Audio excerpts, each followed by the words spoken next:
The telegram trembled in Abigail Warren's gloved hands as passengers rushed past her on the platform. "Cannot marry you. Found another. Do not come." The words blurred through her tears. Her ivory wedding dress, carefully packed for 3 weeks of travel, now felt like a shroud. She was stranded, 1,500 miles from Boston, with $17 to her name and nowhere to go. Then she heard it, a child's scream, and running footsteps headed straight for the tracks. Stay with me until the end of this story, and comment which city you're watching from so I can see how far my tale has traveled.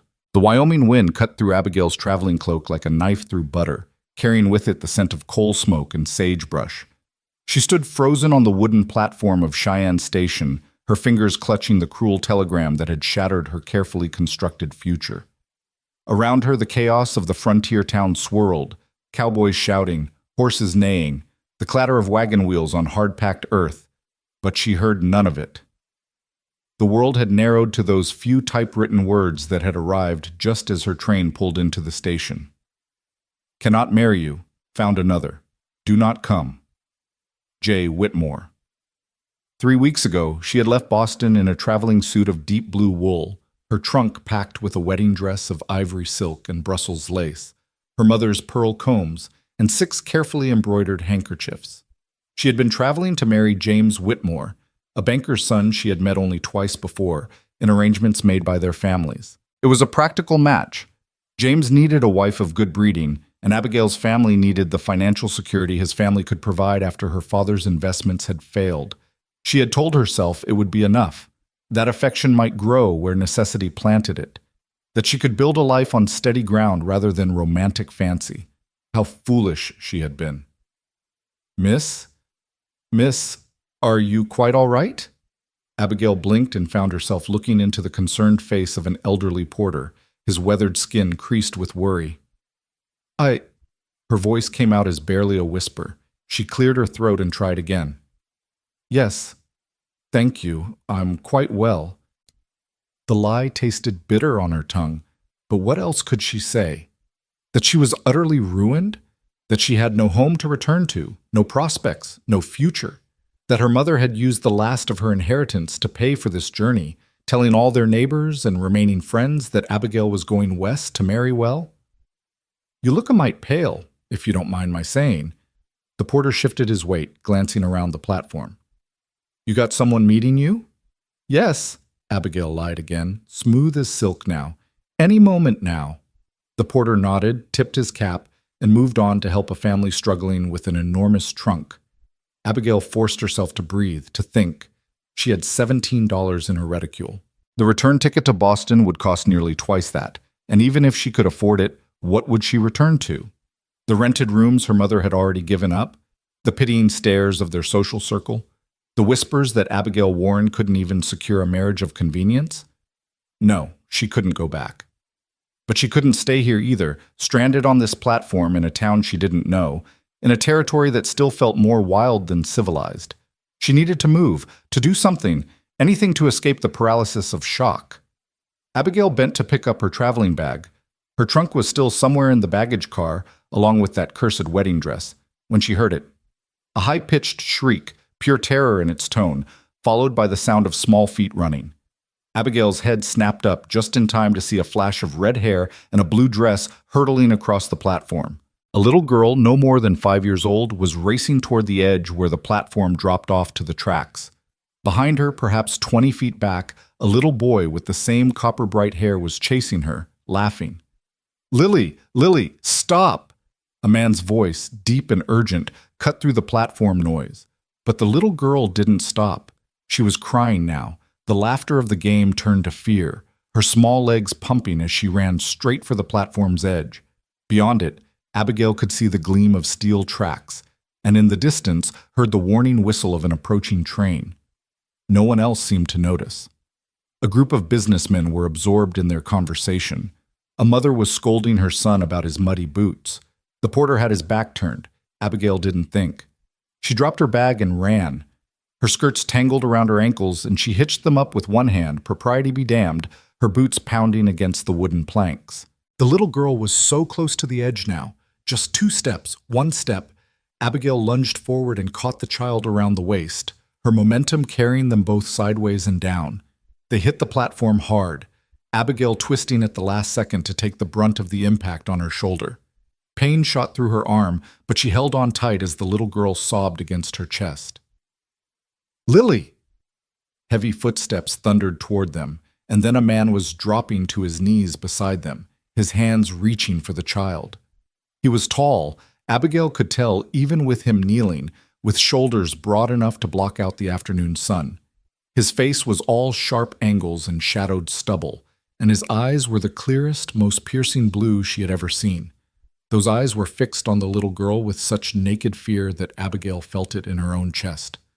"Lily, sweetheart, are you hurt?" His voice was rough, Western in its cadence, and shaking slightly. His hands moved over the child with swift efficiency, checking for injuries. "Papa!" The little girl launched herself from Abigail's arms into his, wrapping small arms around his neck. "Mama! I want Mama!" The man's face went white, then red, emotions flashing across it too quickly to name. He held his daughter close, one large hand cradling the back of her red-gold head, and closed his eyes briefly. "I know, baby girl. I know." "I'm sorry, Papa." This from the little boy who had been chasing his sister. He stood a few feet away, his identical blue eyes swimming with tears, his hands twisted in his shirt. "I was just playing. I didn't mean to scare her. I didn't mean—" "Come here, James." The man held out one arm, and the boy rushed into it, burrowing against his father's side. The man held both children for a moment, his eyes still closed, and Abigail saw his throat work as he swallowed hard. Then those blue eyes opened and fixed on her. "Ma'am." His voice was steadier now, but still rough around the edges. "I don't have words to thank you properly. If you hadn't—" He stopped, his jaw clenching. "If you hadn't been there—" Abigail sat up slowly, wincing as her bruised shoulder protested. Her hair had come loose from its pins and hung in dark waves around her face. She could feel the beginnings of what would surely be a spectacular bruise blooming along her side. "She's safe," Abigail said softly. "That's all that matters." The man stared at her for a long moment, and Abigail felt oddly exposed under that piercing gaze, as if he could see past her composed exterior to the desperate, frightened woman beneath. Then he seemed to collect himself. He shifted both children to one side and stood, offering Abigail his hand. His palm was calloused and warm, his grip strong as he pulled her to her feet with an ease that spoke of hard physical labor. He was tall, easily over 6 feet, and his clothes marked him as a rancher. Worn denim trousers, a faded cotton shirt with the sleeves rolled up to reveal tanned forearms, scuffed leather boots. A Stetson hung down his back by a cord around his neck. "Quinn Mackenzie," he said, still holding her hand. "And these two hooligans are Lily and James, my twins." Abigail Warren. She gently extracted her hand from his, suddenly aware of how improper this all was, standing on a public platform with a strange man while looking thoroughly disheveled. "I'm pleased they're unharmed." "Miss Warren." Quinn Mackenzie's eyes swept over her face, taking in details she wished he wouldn't see. The redness of her eyes from crying, the pallor of her cheeks, the way her hands trembled slightly as she tried to smooth her hair. "Forgive me for saying so, but you look like you've had about as rough a day as I have." It was the kindness in his voice that nearly undid her. Abigail felt her throat tighten and blinked rapidly, determined not to cry in front of this stranger and his children. "I'm quite all right, thank you," she managed. "Papa, the lady saved me." Lily had stopped crying and was peeking at Abigail from the safety of her father's arms. "She caught me before I falled." "Fell," Abigail corrected automatically, then colored. "I'm sorry, I didn't mean—" "Don't apologize." Quinn's mouth quirked in what might have been the ghost of a smile. "Lord knows these two need all the grammar lessons they can get. Mrs. Hodgson does her best, but—" He trailed off, his expression growing distant for a moment. "Who's Mrs. Hodgson?" James asked, tugging on his father's shirt. "Is she the new teacher? Are we getting a teacher?" "No, son. Mrs. Hodgson is—" Quinn stopped, his eyes returning to Abigail's face. She watched as something shifted in his expression, an idea forming that she could see taking shape in those remarkable eyes. "Miss Warren, forgive my forwardness, but are you waiting for someone?" Only I noticed you've been standing on this platform for near about 20 minutes now, and heat flooded Abigail's face. Had he been watching her? Had he seen her reading that terrible telegram? Seen her standing alone and lost? She searched for a lie, for any plausible explanation, but she was so tired of lying. No, I'm not waiting for anyone. But you're traveling alone? His tone was careful, non-judgmental. If you don't mind me asking, where are you headed? I don't know. The words escaped before she could stop them, raw and honest and utterly humiliating. Abigail pressed her lips together, wishing she could take them back, but Quinn Mackenzie just nodded slowly, as if her answer made perfect sense. The twins and I, we're headed back to our ranch, he said. It's about an hour's drive from here. Mrs. Hodgson, she's our housekeeper. She was supposed to meet us here with the wagon, but... He glanced around the platform. She's nowhere in sight. I imagine something came up at the ranch. Abigail didn't understand why he was telling her this. She waited, her heart beginning to beat faster. Miss Warren.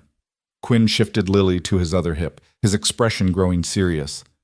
I'm about to say something that's going to sound completely improper, possibly insane, and I need you to hear me out before you run off thinking I'm some kind of lunatic.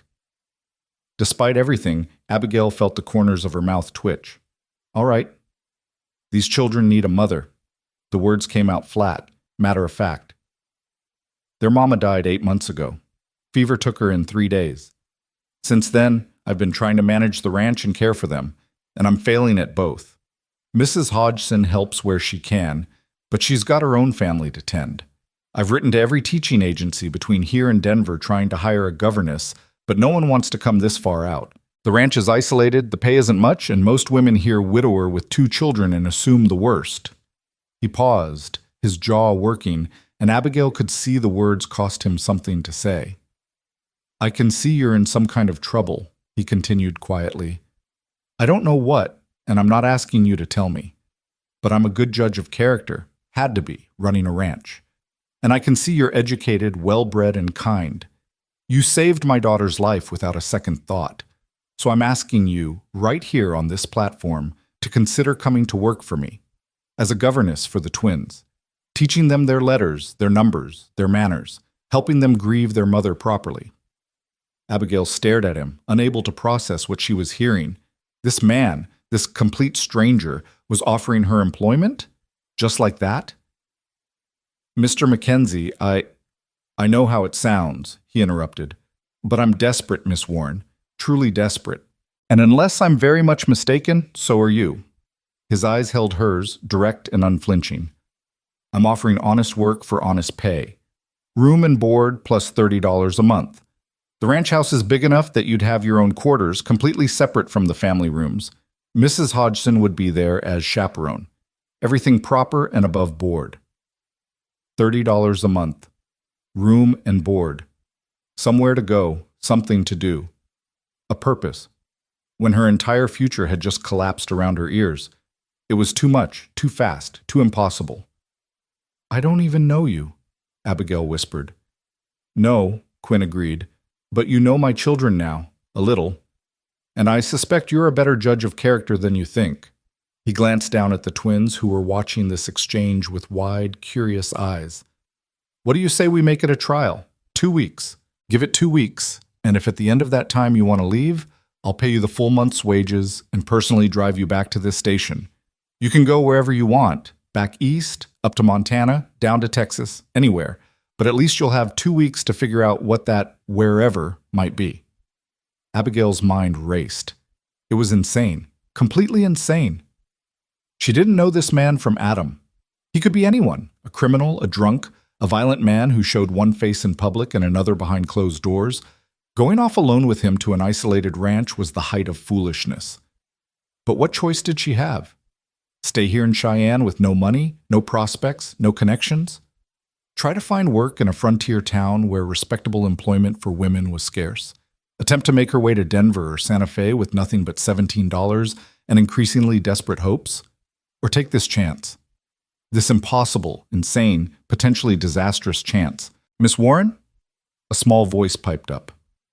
Lily was looking at her with eyes that were the exact same shade of blue as her father's, but rounder, softer, rimmed with red from crying. "Will you come with us? Papa tells good stories, and Mrs. Hodgson makes biscuits every morning, and there's a creek with frogs in it." "The frogs are very important," James added solemnly. "There's 12 of them. We counted." Despite herself, despite the fear and uncertainty churning in her stomach, Abigail felt something warm unfurl in her chest. These children had just lost their mother. They were afraid and grieving and trying so hard to be brave. She knew what that felt like, had felt it herself when her father died 5 years ago, leaving her mother and herself to navigate a suddenly uncertain world. She looked up at Quinn Mackenzie. His face was carefully neutral, but she could see the tension in his shoulders, the way his jaw was clenched. He was braced for rejection, for disappointment, a man at the end of his rope making one last desperate attempt to find help for his children. 2 weeks, Abigail heard herself say. "I'll try it for 2 weeks." The relief that washed over Quinn's face was so profound it was almost painful to witness. His shoulders sagged, and for a moment he looked like he might say something, but instead he just nodded. 2 weeks, he agreed. "Thank you, Miss Warren. Truly." "You should know," Abigail said quickly, before she could lose her nerve. "I have no experience as a governess. I was educated at a women's academy in Boston, but I've never taught before." "Can you read?" "Of course." "Write? Do sums?" "Yes." "Know which fork to use at dinner and how to address a letter properly?" Despite everything, Abigail felt a smile tug at her lips. "Yes." "Then you know more than most folks out here, and far more than these two currently do." Quinn shifted both children, settling them more comfortably against his hips. "Come on, let's get your bags and see about finding Mrs. Hodgson, or at least figuring out where she's got to. We can rent a wagon if needed." Abigail retrieved her traveling bag from where she'd dropped it. Quinn led the way through the crowded platform toward the baggage car, the twins chattering now, their earlier fear forgotten with the resilience of children. Abigail followed, her mind still reeling. What had she just agreed to? What was she doing? But as they walked through the throng of people, miners and merchants, cowboys and settlers, all the varied humanity that made up this frontier town, Abigail realized something. For the first time since she'd read James Whitmore's telegram, she didn't feel completely hopeless.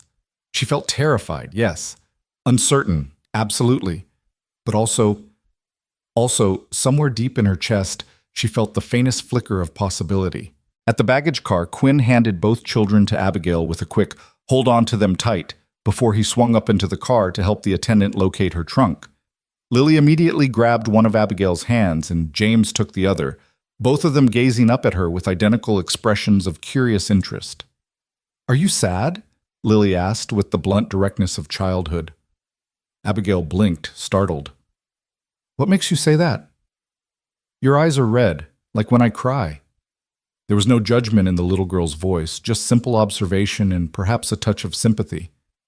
Abigail found herself kneeling down so she was at eye level with both children, still holding their hands. "I was sad," she admitted, "earlier, but I think perhaps I'm feeling a little better now." "Good," James said firmly. "Papa says it's okay to be sad sometimes, but it's better to be happy. Being sad makes your tummy hurt." "Your father is a wise man. He's the best papa in the whole world," Lily declared with absolute certainty, "even though he can't make biscuits as good as Mrs. Hodgson." "That's true," James agreed. "Papa's biscuits are terrible. They're hard like rocks." "I heard that."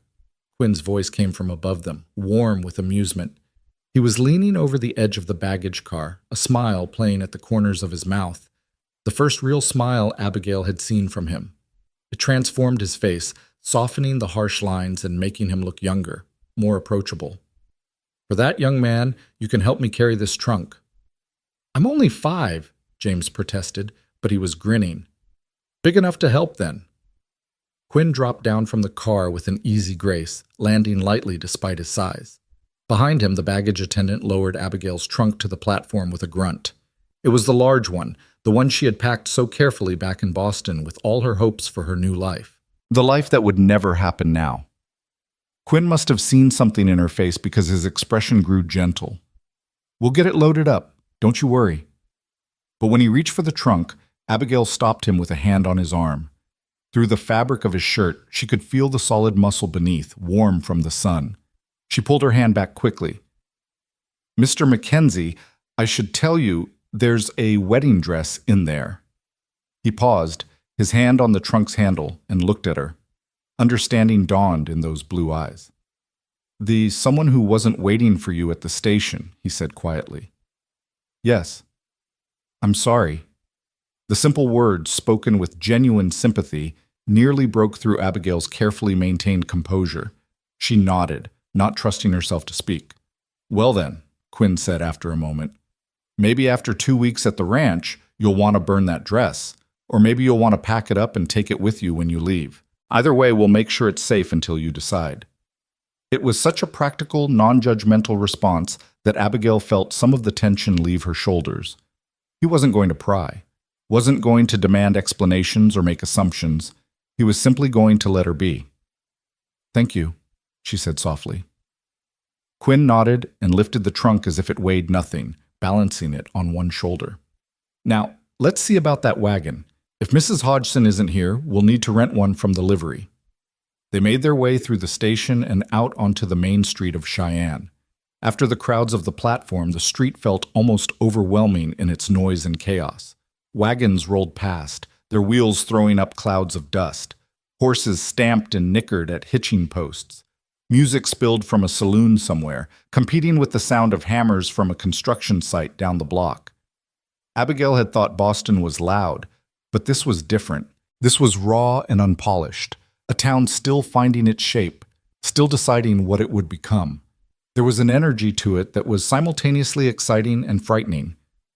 "Stay close," Quinn said, shifting the trunk to his other shoulder and placing his free hand on James's head. "Lily, hold on to Miss Warren's skirt." Lily obeyed immediately, her small fingers gripping the fabric of Abigail's traveling dress. Together, they navigated the crowded street toward a large building with Morrison's livery painted across the front. Inside, the smell of hay and horses was strong, but not unpleasant. A man in his 50s with a salt and pepper beard looked up from where he was examining a horse's hoof. "Quinn Mackenzie, didn't expect to see you in town today." "Wasn't planning on it, Henry, but here I am." Quinn set down Abigail's trunk with a thud. "I need to rent a wagon. Mine seems to have wandered off somewhere, Mrs. Hodgson and all." Henry straightened, wiping his hands on his leather apron. "Sarah Hodgson? I saw her about 2 hours back heading west in your wagon fast as those old mules would go.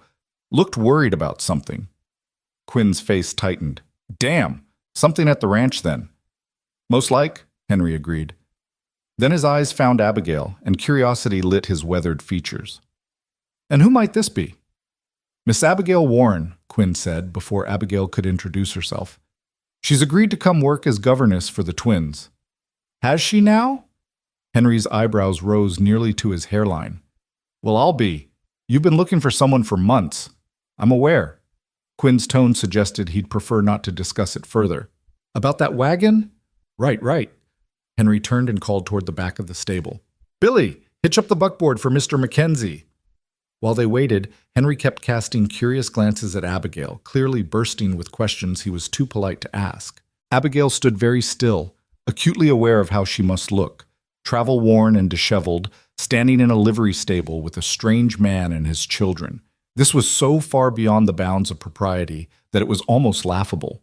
What would her mother say if she could see her now? But then Lily tugged on her skirt and asked, "Miss Warren, do you know any stories about frogs?" And Abigail found herself smiling despite her anxiety. "I know one about a frog who wanted to be a prince," she said. "Tell us!" James bounced excitedly. "Tell us now!" "On the ride home," Quinn interjected. "We've got an hour ahead of us, plenty of time for stories." A young man, presumably Billy, led out a sturdy wagon hitched to 2 horses. Quinn loaded Abigail's trunk into the back with practiced efficiency, then turned to help her up onto the bench seat. His hand spanned her waist as he lifted her up as easily as he had his children, and Abigail felt her breath catch at the casual display of strength. "Thank you," she managed. He swung up beside her after settling both twins in the back with strict instructions to sit still and hold on. The bench was narrow, and Abigail was intensely aware of the warmth of his body next to hers, the brush of his shoulder against hers as he gathered the reins. "Ready?" he asked. No, Abigail thought. She wasn't ready for any of this, not for the strange turn her life had taken, not for this wild frontier town, not for the uncertain future ahead. "Yes," she said. Quinn clicked his tongue and the horses started forward, pulling them out of the livery yard and onto the street. They turned west, leaving the buildings of Cheyenne behind, heading toward the open prairie that stretched endlessly ahead. As the town fell away and the landscape opened up around them, vast and empty and beautiful in its stark way, Abigail felt something shift inside her. Fear was still there, and uncertainty, and the raw ache of James Whitmore's rejection. But threading through it all was something else. Hope. "Tell us the story," Lily called from the back. "Tell us about the frog prince." Abigail turned on the bench so she could see both children and began to speak. Behind her, Quinn Mackenzie drove the wagon west toward home, listening to her voice rise and fall with the cadence of the story. And ahead of them, beneath the endless Wyoming sky, a new chapter waited to begin. The wagon wheels creaked rhythmically as they rolled westward, leaving behind the last scattered buildings of Cheyenne. Abigail finished her story about the frog prince, and both twins had fallen silent, lulled by the steady motion and the warmth of the afternoon sun. She turned back around on the bench, adjusting her skirts, and found Quinn watching her with an unreadable expression. "You're good with them," he said quietly, his eyes returning to the road ahead. "They're easy to be good with," Abigail replied. "They're lovely children. They weren't always this calm."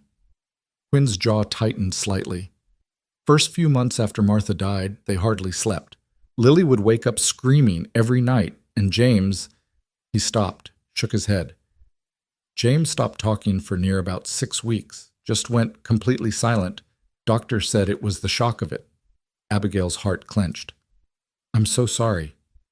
Mrs. Hodgson helped where she could, but she's got 5 children of her own and a husband who works the railroad. She'd come by during the day, make meals, clean a bit, but nights were..." He paused, and Abigail saw his knuckles whiten on the reins. Nights were rough. They rode in silence for a moment, the prairie stretching out around them in every direction. The land here was nothing like Boston. There were no trees to speak of, just endless grassland rolling toward distant mountains that looked purple in the afternoon light. The sky seemed impossibly vast, bigger than any sky Abigail had ever seen, and the wind carried scents she didn't recognize, sage and dust and something wild. "What about you?" Quinn asked, his voice careful. "You said you were educated at an academy?" "Miss Porter's School for Young Ladies," Abigail confirmed. "In Boston, literature, history, French, music, deportment." She heard the slight bitterness creep into her voice and tried to smooth it away. All the accomplishments necessary for a young woman of good family. But not what you wanted. The question surprised her. Most men wouldn't have thought to ask. "I wanted to study medicine," she admitted, the words coming out before she could stop them. "My father's brother was a physician, and I used to help him sometimes when I was younger, but that's not..." She stopped, choosing her words carefully. "That's not a suitable ambition for a woman." "Says who?" Abigail turned to look at him, but Quinn's eyes were still on the road, his expression neutral. "Says everyone? Says society. Says the medical schools that won't admit women. There's a woman doctor down in Colorado Territory," Quinn said. "Read about her in the newspaper last year. Opened her own practice, serves minors and their families. Seemed to be doing just fine. One woman out of thousands. Has to start somewhere." He glanced at her then, and something in his eyes made her breath catch. "Out here, Miss Warren, folks care less about what's suitable and more about what's useful.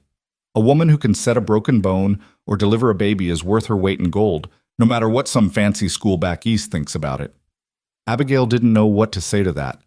She turned her attention back to the landscape, watching the grass ripple in the wind like waves on an ocean. In the back of the wagon, she could hear Lily's soft breathing. The little girl had fallen asleep. "Can I ask you something?" Quinn's voice was quiet enough not to wake his daughter. "I suppose." "The man who sent that telegram. Did you love him?" Abigail stiffened. That's a rather personal question, Mr. Mackenzie. Yes, it is. You don't have to answer. He was quiet for a moment, then added, I'm asking because if you did love him, if your heart's broken over this, then maybe coming to the ranch isn't the best idea. Heartbreak and isolation don't mix well. I learned that the hard way. Abigail considered lying. It would be easier, more comfortable. But something about this man, about his directness, his clear expectation of honesty, made her want to tell the truth. No, she said finally. I didn't love him. I barely knew him. It was an arranged match made by our families. I was prepared to do my duty and hope that affection might grow over time. She twisted her hands in her lap. What hurts isn't the loss of him. It's the humiliation, the fact that even a marriage of convenience wasn't enough, that I wasn't enough. That's not on you. Quinn's voice was firm. Man who'd break an engagement by telegram isn't worth your time or your tears. That's on his character, not yours. You don't know that. You don't know me. I know you threw yourself in front of a moving child without a second thought. I know you're sitting here next to a strange man heading to an isolated ranch because you're brave enough to take a chance when your world fell apart. I know you told my children a story that made them smile when they haven't smiled much in 8 months. He paused. That tells me plenty about your character, Miss Warren. Abigail felt heat rise in her cheeks, and not from the sun. She wasn't used to such direct praise, such unvarnished honesty. In Boston, compliments came wrapped in layers of social nicety, saying everything and nothing at the same time. You're very kind, she managed. Not kind, honest. There's a difference. Quinn shifted the reins to one hand and gestured ahead with the other. See those mountains? That's the Laramie Range. Ranch sits in the foothills, about 10 miles from the nearest neighbor. It's not fancy, and it's not easy living. Winters are hard. Summers are hot. Spring brings mud that'll swallow a wagon wheel, and fall brings wind that'll knock you flat. The work is constant, and the isolation is real. You're not exactly selling me on this position. A ghost of a smile crossed his face. Just want you to know what you're getting into. I won't lie to you or sugarcoat things, Miss Warren. I need help too badly to risk you leaving after a week because reality didn't match expectations. I appreciate your honesty. That said, Quinn continued, there's beauty here too. Sunrises that'll take your breath away. Stars so thick you could reach up and touch them. Wildflowers in spring that carpet the whole prairie. And a kind of peace once you get used to the quiet. Martha loved it. Said she could finally hear herself think out here. The way he said his wife's name, gentle, reverent, aching, made Abigail's throat tighten. How long were you married? 7 years. Met her in Denver when I was buying cattle. She was working in her father's general store. His voice went soft with memory. Prettiest thing I'd ever seen, with red hair like fire and a laugh that could light up a room. Took me 3 months to work up the courage to ask her to dinner, and another 6 to convince her to marry a rancher and move to the middle of nowhere. She must have loved you very much. I hope so. I loved her enough for both of us. He was quiet for a moment. Still do, if I'm honest. Don't reckon that ever stops. Abigail thought about James Whitmore and tried to imagine grieving him the way Quinn clearly grieved his Martha. She couldn't. What did that say about her? That she was cold? Unfeeling? Or simply that she'd never known the kind of love Quinn was describing? The children have her hair, she said softly. Everything else is mine, though. The stubbornness, the temper, the way they can't sit still for more than 5 minutes. He glanced back at the sleeping twins. Martha used to say they got the best of both of us. I sure hope she was right.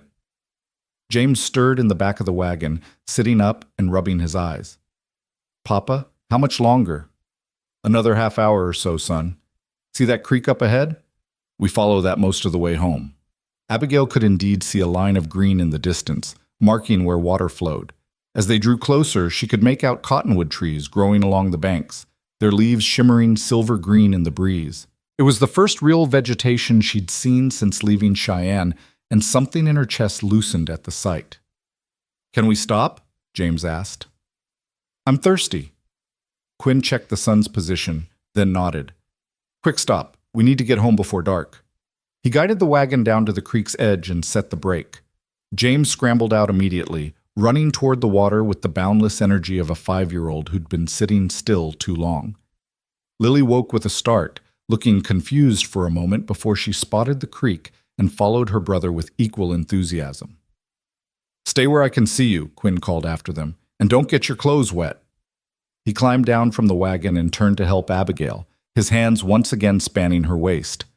This time she was more prepared for the contact, but it still sent an odd flutter through her stomach. His hands lingered perhaps a moment longer than strictly necessary before he released her. "Thank you," she said, stepping back quickly. "Creek's clean if you want a drink. We've got a canteen somewhere in the back, but the twins probably drank it all." Abigail followed him toward the water, grateful to stretch her legs. The creek was perhaps 15 feet wide, running clear over smooth stones. She could see why the children were fascinated. There were indeed frogs sitting on the rocks, their throats pulsing and minnows darting through the shallows. She knelt by the edge, cupping her hands to drink. The water was cold and sweet, nothing like the tepid, metallic-tasting water from the station. When she looked up, she found Quinn watching her with that same unreadable expression. "What?" she asked, suddenly self-conscious. "Nothing. Just thinking how strange fate is." He knelt beside her, drinking his fill.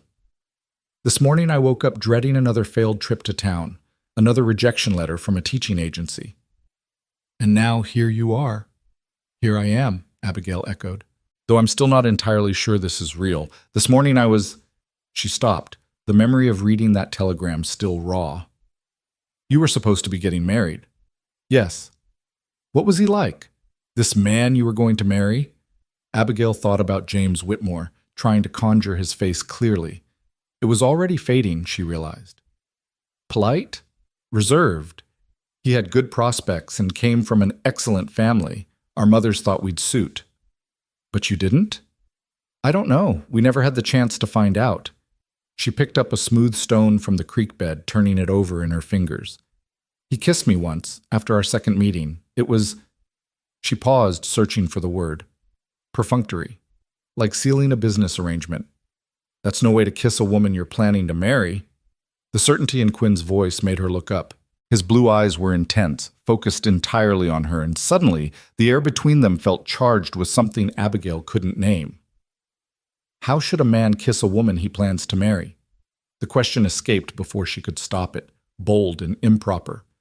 Quinn held her gaze for a long moment. Like she's precious. Like she's a gift he can't quite believe he's been given. Like he wants to memorize the taste of her because one kiss will never be enough. Abigail's breath caught. The stone slipped from her fingers and splashed into the water. "Papa! Miss Warren! Come see!" Lily's excited voice shattered the moment. "James found a turtle!" Quinn stood abruptly, offering Abigail his hand.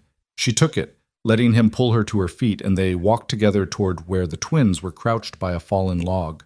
Sure enough, there was a small turtle basking in a patch of sunlight, its ancient eyes blinking slowly at its audience.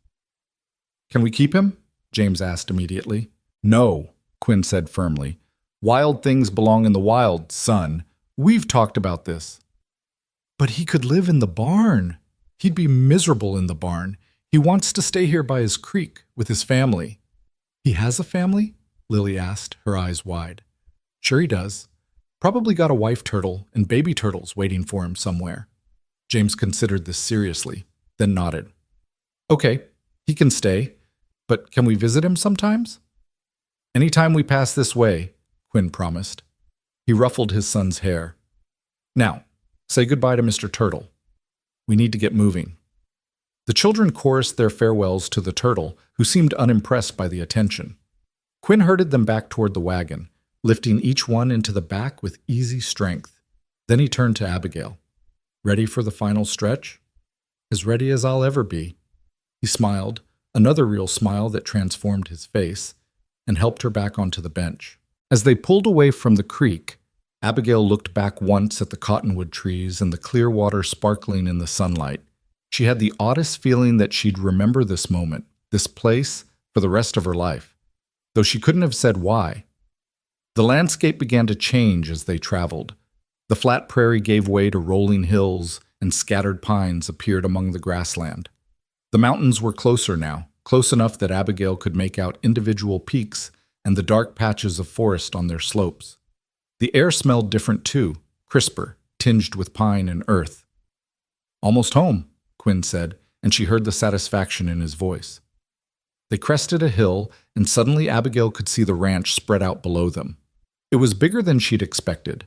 A main house of rough-hewn logs with a covered porch, several outbuildings including a large barn, corrals holding horses and cattle, and beyond it all, vast stretches of fenced pasture. Smoke rose from the house's chimney, and she could see a woman's figure moving on the porch. "That'll be Mrs. Hodgson," Quinn said. "Looks like she made it back all right." As they descended the hill, the woman on the porch shaded her eyes, watching their approach. She was short and stout, with gray-streaked brown hair pulled back in a practical bun. Her dress was simple calico covered by a worn apron. When they drew close enough, Abigail could see the worry etched into her weathered face. "Mr. Quinn?" she called out before the wagon had even fully stopped. "Thank the Lord you're back. We've had a time of it today, we have." Quinn set the brake and jumped down. "What happened, Sarah?" "One of the mares got tangled in fence wire out in the south pasture. Gashed her leg something terrible. I had to fetch Tom from the railroad to help me get her free and into the barn. That's why I couldn't meet you at the station. There wasn't time." She pressed a hand to her chest, breathing hard. "The mare's in bad shape, Mr. Quinn. Tom did what he could, but she needs a real veterinarian." "Damn." Quinn ran a hand through his hair, his expression tight. "Which mare?" "The gray, your Martha's favorite." Something flickered across Quinn's face, pain, quickly suppressed. "I'll see to her. Tom still here?" "No, he had to get back to work, but he said to send word if you need him." Mrs. Hodgson's eyes found Abigail then, taking in her presence with obvious surprise. "And who might this be?" "Mrs. Hodgson, this is Miss Abigail Warren. She's agreed to come work as governess for the twins." Quinn moved to help Abigail down, his hand steady despite the tension she could feel in him. "Miss Warren, this is Mrs. Sarah Hodgson, who keeps this household running and these children fed." "Ma'am." Abigail nodded politely, acutely aware of how disheveled she must look after the journey. Mrs. Hodgson's eyebrows had risen nearly to her hairline. "A governess? Just like that? Mr. Quinn, you can't just bring home a stranger." "We'll discuss it later, Sarah. Right now I need to see to that mare." He turned to the twins who had climbed out of the wagon and were standing uncertainly nearby. "James, Lily, you go with Mrs. Hodgson. Get washed up for supper." "But Papa," James started. "Now, son, this isn't a time for arguing." The boy's face fell, but he obeyed, taking Lily's hand and following Mrs. Hodgson toward the house. The housekeeper cast one more suspicious glance at Abigail before ushering the children inside. Quinn started for the barn, then paused and looked back at Abigail. "I'm sorry. This isn't the welcome I'd planned. Make yourself comfortable in the house. Sarah will show you around. I'll be in as soon as I can." "Mr. Mackenzie," Abigail called after him. He turned back. "Can I help?" "Help? With the mare. I told you my uncle was a physician. He taught me some basics, how to clean wounds, apply bandages. I've helped with injured animals before." Quinn studied her for a long moment. "You just got here. You don't have to." "I know I don't have to. I'm offering." Something shifted in his expression, surprise, perhaps, or a kind of cautious hope. "All right then. Come on." The barn was dim and cool, smelling of hay and horses. Quinn led her to a large stall at the end where a beautiful gray mare stood with one leg wrapped in blood-soaked rags. She was trembling, her eyes rolling white with pain and fear. "Easy, girl, easy, Moonlight." Quinn's voice dropped to a soothing murmur as he approached the horse. "That's my girl. We're going to help you." The mare whickered softly, pressing her nose against Quinn's chest. He stroked her neck with one hand while examining the makeshift bandage with the other. "It's bad," he said quietly. "Wire cut deep. If infection sets in—" He stopped, his jaw clenching. "Let me see." Abigail moved closer, keeping her movements slow and calm. She'd learned from her uncle that injured animals could sense fear and nervousness. Do you have clean cloth? Water. Whiskey or any kind of spirits? There's a medical kit in the tack room. Whiskey in the house. Get them both. And more light. I need to see what I'm doing. Quinn nodded and disappeared, returning moments later with a lantern, a battered wooden box, and a bottle of whiskey. Abigail rolled up her sleeves, removed her gloves, and began carefully unwrapping the bloody rags from the mare's leg. The wound was indeed bad, 3 deep gashes where the wire had caught and torn the flesh. But Abigail had seen worse. Her uncle had sometimes been called to treat farm animals when the owners couldn't afford a veterinarian, and she'd assisted him more than once. Talk to her, Abigail said, gently probing the edges of the wound. The mare flinched, but didn't pull away. Keep her calm.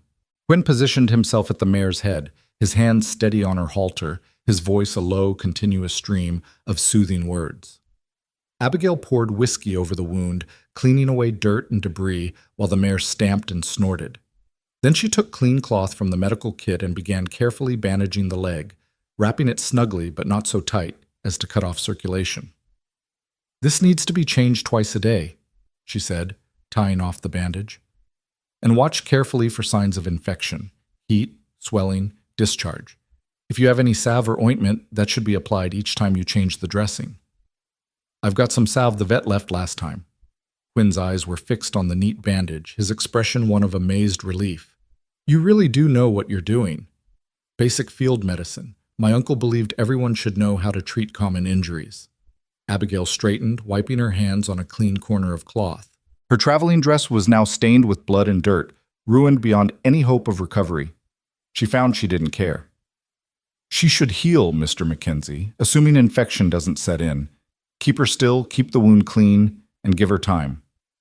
Time and care. Quinn's voice was thick with emotion. This horse, Martha loved her. Rode her every day. After Martha died, I couldn't bring myself to... He stopped, clearing his throat. Thank you, Miss Warren. Truly. Abigail nodded, suddenly feeling the exhaustion of the day crash over her like a wave. Her shoulder ached where she'd hit the platform. Her hands were shaking slightly from the adrenaline of tending the wound, and she was acutely aware that she'd just done something highly improper, working alone in a barn with a man she barely knew, handling a medical situation without supervision or propriety. But the mare was standing more comfortably now, her eyes calm, and Quinn was looking at Abigail like she'd performed a miracle. Come on, he said gently.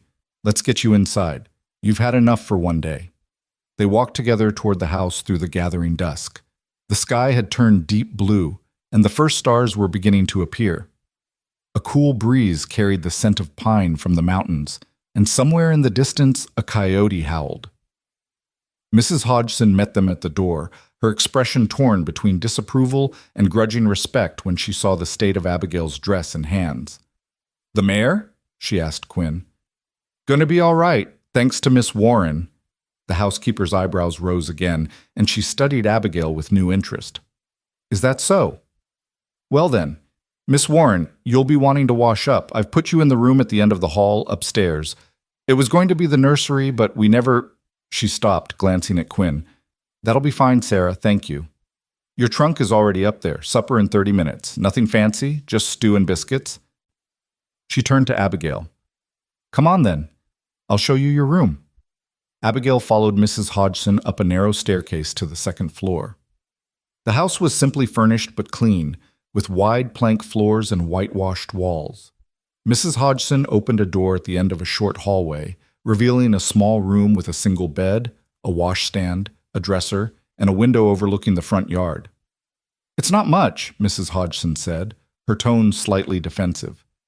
"But it's clean and the roof doesn't leak. Pitcher's full of fresh water and there's soap in the dish. Privy's out back, but there's a chamber pot under the bed." "It's lovely," Abigail said honestly. After the uncertainty of the day, the fear and confusion, this simple room felt like a sanctuary. "Thank you, Mrs. Hodgson." The housekeeper hesitated in the doorway, clearly wanting to say something. Finally, she blurted out, "What are you running from?" "I beg your pardon?" "You heard me. A lady like you, educated and refined, doesn't just appear in Wyoming and agree to work as a governess on an isolated ranch unless she's running from something." Mrs. Hodgson's eyes were sharp but not unkind. I need to know if you're going to bring trouble to this house. These children have been through enough. Abigail met the older woman's gaze steadily. I'm not running from anything illegal or dangerous. I was supposed to be married today, but the groom changed his mind. I had nowhere to go and no way to get home. Mr. Mackenzie offered me honest work, and I accepted. That's all. Mrs. Hodgson studied her for a long moment, then nodded slowly. All right. That's honest enough, I suppose. And Mr. Quinn's a good judge of character, better than most give him credit for. She turned to leave, then paused. The children need someone kind, someone patient. They're good children, but they're hurt and confused and missing their mama something fierce. Can you be that for them? I can try, Abigail said softly. Then I suppose we'll see how it goes. Supper in 30 minutes. Don't be late. After Mrs. Hodgson left, Abigail sank onto the bed and allowed herself a moment to simply breathe. The events of the day felt surreal, like something from a novel rather than her actual life. This morning she'd been on a train, reading a telegram that destroyed her future. Tonight she was in Wyoming, in a rancher's house, preparing to become a governess to 2 motherless children. How had this happened? She stood and moved to the window, looking out over the darkening landscape. She could see the barn where moonlight was resting, the corrals with their horses and cattle, the vast sweep of prairie beyond. It was so different from Boston, from everything she'd known. And yet standing here, looking out at this wild, beautiful place, she didn't feel as lost as she had on that train platform. She felt, impossibly, like she might have found something. A soft knock on the door interrupted her thoughts. Miss Warren? Lily's small voice called. Mrs. Hodgson says it's time for supper. Abigail quickly washed her face and hands, changed into a clean dress from her trunk, and followed Lily downstairs. The dining room was small and cozy, lit by lanterns that cast warm pools of light. Quinn sat at the head of a rough wooden table, freshly washed and wearing a clean shirt. The twins were on one side, and Mrs. Hodgson was ladling stew from a large pot at the other end. Sit here, Miss Warren. James patted the chair beside him enthusiastically. Abigail took the offered seat, and Mrs. Hodgson placed a bowl of steaming stew in front of her. It smelled wonderful, rich and savory, with chunks of beef and vegetables. Let's say grace, Quinn said, and everyone bowed their heads. Lord, we thank you for this food, for the hands that prepared it, and for bringing Miss Warren safely to us today. Amen. Amen, everyone echoed. For a few minutes there was only the sound of spoons against bowls and Mrs. Hodgson's biscuits being passed around. Then Lily looked up at Abigail with her big blue eyes. Miss Warren, are you going to stay with us forever? The question hung in the air. Abigail felt everyone's eyes turn toward her. Mrs. Hodgson suspicious, James hopeful, Quinn carefully neutral. I'm going to stay for 2 weeks, Abigail said gently, and then we'll see. But what if we want you to stay longer? Lily's lip trembled slightly. Then we'll talk about it when the 2 weeks are over. How does that sound? The little girl considered this seriously, then nodded. Okay, but I hope you stay forever. Lily, Quinn said gently, don't pressure Miss Warren. I'm not. I'm just hoping.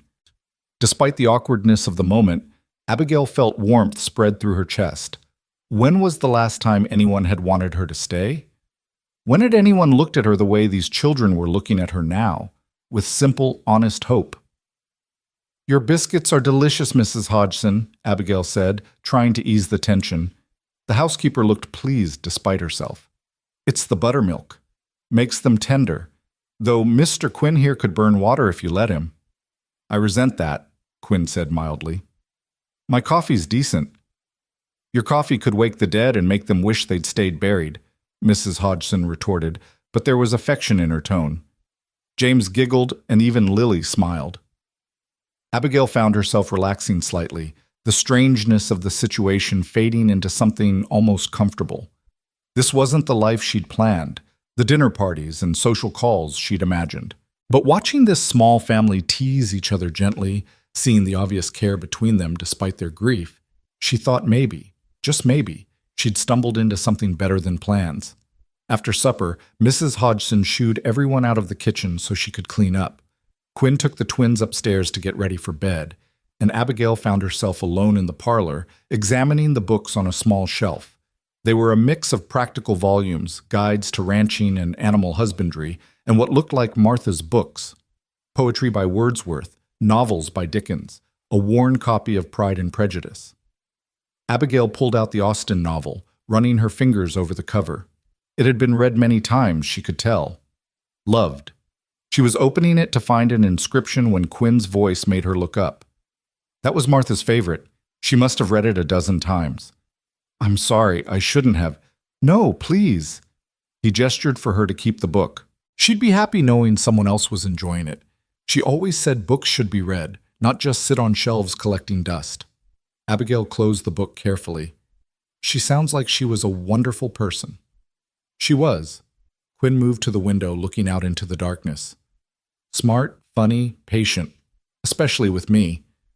I was rough around the edges when we met, and she smoothed me out some, taught me to see beauty in things I'd taken for granted. He was quiet for a moment. The children ask for her every night. I tell them she's in heaven watching over them, but I don't think they really understand. How do you explain death to a 5-year-old? I don't know, Abigail said softly. My father died when I was 14. That was hard enough to understand, and I was much older than they are. Quinn turned to look at her. I'm sorry, that must have been difficult. It was. My mother and we had to learn to manage on our own. That's when I realized how little education prepares women for actual life. I could embroider a sampler and play the piano, but I had no idea how to handle finances or manage a household budget or any of the practical things we suddenly needed to know. Is that why you wanted to study medicine? To learn something practical? Partly. And partly because I saw how helpless we were when he got sick. The doctors couldn't save him, but they also couldn't explain what was happening in a way we could understand. I wanted to know, to have knowledge instead of just faith and hope. Quinn nodded slowly. Out here, you learn to be practical fast. Can't afford not to be. But knowledge, he smiled slightly. That's something I want my children to have. The ability to think clearly, to read and write well, to understand the world beyond this ranch. That's why I've been so desperate to find them a teacher. I'll do my best, Abigail said. I can't promise I'll be good at it, but I'll try. That's all anyone can do. He moved toward the stairs. I should check on them. Bedtime's always a battle. Thank you again for helping with Moonlight. That meant more than you probably realize. After he left, Abigail sat for a while in the quiet parlor, Martha's book in her lap. She could hear Quinn's voice upstairs, low and gentle, and the twins' responses, their resistance to sleep gradually weakening. It was such a domestic scene, so far from anything she'd experienced. She thought about James Whitmore and his cold telegram, about the life she'd almost had in Seattle. That life would have been comfortable, predictable, empty. This life, if she chose to stay beyond the 2 weeks, would be none of those things. But watching Quinn with his children, seeing the fierce love tempered with grief, feeling the vast wild beauty of this land pressing in through every window, Abigail thought perhaps empty wasn't the worst thing a life could be. Eventually, she climbed the stairs to her small room. Mrs. Hodgson had left a lamp burning on the dresser, casting soft light over everything. Abigail changed into her nightgown and sat on the bed, looking once more out the window. The stars were incredible, thousands upon thousands of them, scattered across the black sky like diamonds on velvet. She'd never seen so many stars. In Boston, the city lights dimmed them, but here they blazed with an intensity that took her breath away. As she watched, a shooting star streaked across the sky, brilliant and brief. "Make a wish," her father used to say when she was little. Abigail closed her eyes. She didn't wish to go back to Boston. She didn't wish that James Whitmore had married her after all. Instead, she wished for something she couldn't quite name, for belonging, perhaps, for purpose, for a life that mattered, for home. When she opened her eyes, the sky was still there, vast and star-filled and impossibly beautiful. And somewhere in this house, 2 children slept in their beds while their father kept watch over them, holding grief and hope in equal measure. Abigail lay down and pulled the quilt over herself. Tomorrow would bring new challenges, new uncertainties. But tonight, for the first time since reading that terrible telegram, she felt something other than despair. She felt possibility. The weeks that followed their arrival at the Mackenzie Ranch slipped by with a rhythm Abigail had never known before. There was no leisurely breakfast in bed, no afternoon socials, no evenings spent embroidering by lamplight while servants moved quietly through the rooms. Instead, there were early mornings when the sky was still purple at the edges, the smell of coffee and wood smoke mingling in the crisp air. There were days filled with the sound of children's laughter and the scratch of chalk on slate. There were evenings when muscles she hadn't known she possessed ached with honest fatigue. It was nothing like Boston, nothing like the life she had imagined for herself. It was better. Abigail stood at the window of the small room that had become hers, watching the sun paint the eastern sky in shades of gold and rose. Beyond the glass, the Wyoming landscape stretched endlessly. Rolling grassland dotted with sage, distant mountains purple against the horizon, and everywhere that enormous sky that made her feel both impossibly small and somehow part of something vast and eternal. "Miss Warren?" A small voice came from the doorway. "Are you awake?" Abigail turned to find Lily standing there in her nightgown, her red gold hair a tangled halo around her face, clutching a rag doll that Mrs. Hodgson had made for her. "I am," Abigail said, holding out her hand. "Come here, sweetheart. What are you doing up so early?" Lily patted across the room and climbed into Abigail's lap with the ease of a child who had already learned to trust her. She smelled of sleep and the lavender soap Mrs. Hodgson kept in the children's washroom. "I had a dream about Mama," Lily said quietly, her head against Abigail's shoulder. "She was in the garden, picking flowers. She was singing." Abigail's throat tightened. In the 6 weeks she had been at the ranch, the children had mentioned their mother only a handful of times, always in these quiet, unguarded moments. Quinn had told her that Martha had loved to sing, that she had filled the house with music. "That sounds like a beautiful dream," Abigail said softly, stroking Lily's hair. "It was." Lily was quiet for a moment, then added in a smaller voice, "But when I woke up, I couldn't remember what her singing sounded like anymore. I tried and tried, but I couldn't remember." The pain in those words broke Abigail's heart. She had been 17 when her father died, old enough to hold tight to every memory, every detail. But Lily was only 5. How much would she remember in another year, in 5 years, in 10? "Your mama's voice might fade a little," Abigail said carefully, "but the love she had for you, that never fades. It stays right here." She placed her hand gently over Lily's heart. "And every time you think of her, every time you remember something she taught you or something kind she did, that love gets stronger. Do you understand?" Lily nodded against her shoulder. They sat together in silence, watching the sunrise paint the world new, until James appeared in the doorway rubbing his eyes. "Is it time for lessons yet?" he asked hopefully. James had taken to reading with the enthusiasm of a prospector who'd struck gold, devouring every book Abigail could find in Quinn's modest library. "After breakfast," Abigail said, "go get dressed, both of you. I can smell Mrs. Hodgson's biscuits from here." The children scrambled off, their melancholy forgotten in the excitement of a new day, and Abigail rose to prepare herself. She had packed away her fine traveling dresses after the first week, when it became clear they were utterly impractical for ranch life. Mrs. Hodgson had helped her make over 2 simple calico dresses from fabric Quinn had brought back from town, and though they were far from fashionable, they were comfortable and serviceable. She caught sight of herself in the small mirror above the washstand and paused, startled by her own reflection. Her skin had lost its city pallor, taking on a healthy glow from hours spent outdoors with the children. Her dark hair, which she had once spent an hour each morning arranging in elaborate styles, was now pulled back in a simple braid. She looked different, younger, perhaps, or maybe just more alive. When she made her way to the kitchen, she found the usual morning chaos in full swing. Mrs. Hodgson, a sturdy woman in her 50s with steel-gray hair and capable hands, was pulling a pan of golden biscuits from the oven. The twins were at the table, arguing good-naturedly about who got to sit in which chair, and Quinn was by the stove, pouring coffee into thick ceramic mugs. He looked up when Abigail entered, and something shifted in his expression, something warm and soft that made her pulse quicken. "Morning, Miss Warren," he said. "Coffee?" "Please." Abigail took the mug he offered, their fingers brushing briefly. She was aware of Mrs. Hodgson watching them with shrewd, knowing eyes, but the housekeeper said nothing, just smiled to herself and began slathering butter on the biscuits.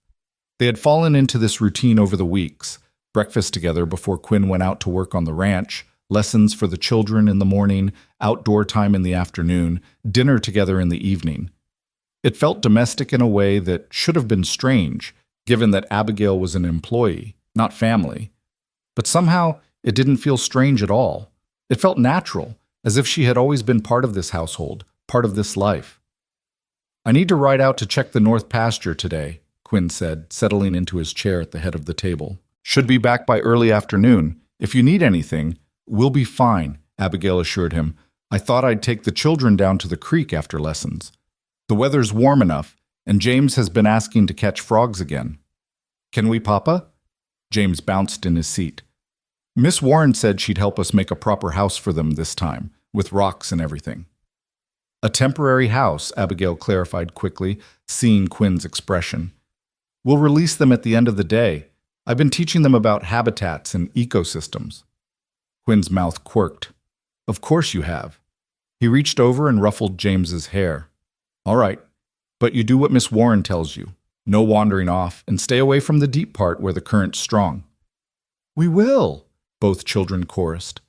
Mrs. Hodgson set the platter of biscuits on the table, along with a bowl of honey and a pot of jam she had made from wild berries. "Eat up, then." Growing children need their strength, and heaven knows these two never stop growing. They fell into the comfortable quiet of people eating together, punctuated by small requests for honey or jam, the scrape of knives on plates, the occasional comment about the day ahead. Abigail found herself studying the scene as if from outside herself. This makeshift family gathered around a scarred wooden table in a ranch house kitchen, morning light streaming through windows that looked out on endless prairie. 2 months ago, she had been preparing to marry a man she barely knew, to live a life of careful propriety in a city that felt like a cage. Now she was here, in this wild place, with these people who had somehow become dear to her without her quite noticing when it happened. When breakfast was finished and the dishes cleared, Quinn stood and retrieved his hat from its peg by the door. He paused there, his hand on the doorframe, looking back at his children. "Be good," he said. "Learn lots. Don't drive Miss Warren too crazy." "We're always good," Lily said with exaggerated innocence. "That's a matter of perspective," Quinn replied, but his eyes were warm. Then his gaze shifted to Abigail. "Thank you for everything." There was weight in those simple words, more meaning than a casual expression of gratitude. Abigail felt heat rise in her cheeks. "It's my job," she said lightly. "No," Quinn said quietly. "It's more than that, and we both know it." He left before she could respond, the door closing softly behind him, and Abigail was left standing in the kitchen with Mrs. Hodgson's knowing eyes on her and her heart beating just a little too fast. "Right then," Mrs. Hodgson said briskly, though there was a smile playing at her lips. "Time for lessons, I'd say. Off you go, children. I'll bring tea in an hour." The morning lessons passed quickly. Abigail had discovered that both children were bright and eager to learn, though in different ways. James loved books and stories, could sit for an hour absorbed in reading. Lily was more restless, learning best when she could move, when lessons incorporated songs or games or hands-on activities. Today they were working on geography, and Abigail had drawn a map of the United States on the large slate board Quinn had hung in the room they used as a schoolroom. It had once been Martha's sewing room, Mrs. Hodgson had told her quietly, but Quinn had cleared it out shortly after Abigail's arrival, unable to bear the sight of his late wife's things gathering dust. "Now," Abigail said, pointing to the eastern seaboard, "this is where I'm from, Boston, Massachusetts. Can you find it, James?" James stepped up to the board, his tongue poking out slightly in concentration, and carefully drew a small circle on the map. "There. Perfect. And how did I get from Boston to here, to Wyoming territory?" "You took a train." Lily bounced in her seat. "A big train that went chuff, chuff, chuff." "That's right. The train traveled west, through many states and territories. Can you trace the path you think it might have taken?" For the next 20 minutes, they talked about railroads and territories, about the different landscapes between the coasts, about the vast distances that made up their country. Abigail found herself thinking about her own journey, about how far she had come in every sense. Not just the miles, but the distance between who she had been and who she was becoming. "Miss Warren?" Lily's voice broke into her thoughts. "Why did you come here? To Wyoming?"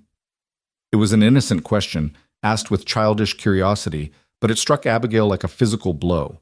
She had never told the children, or Quinn, or Mrs. Hodgson, the full truth of what had brought her to Cheyenne Station that day.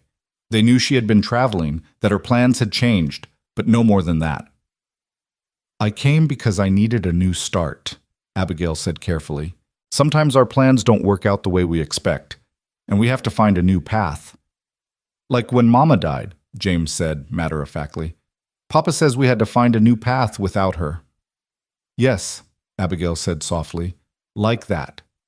"Are you glad you came here?" Lily asked, "even though your plans changed?" Abigail looked at both children, at their bright, curious faces, their red gold hair catching the light from the window, their eyes so like their father's. She thought of the past 6 weeks, of days spent teaching and playing and slowly, carefully helping these motherless children learn to smile again. She thought of quiet evenings when Quinn would sit with them after dinner and tell stories about his day, his voice low and warm. She thought of how this place, this wild and beautiful place, had somehow worked its way into her heart. "Yes," she said, and meant it completely. "I'm very glad I came here." By the time they finished lessons and had lunch, the sun was high and warm, perfect for their expedition to the creek.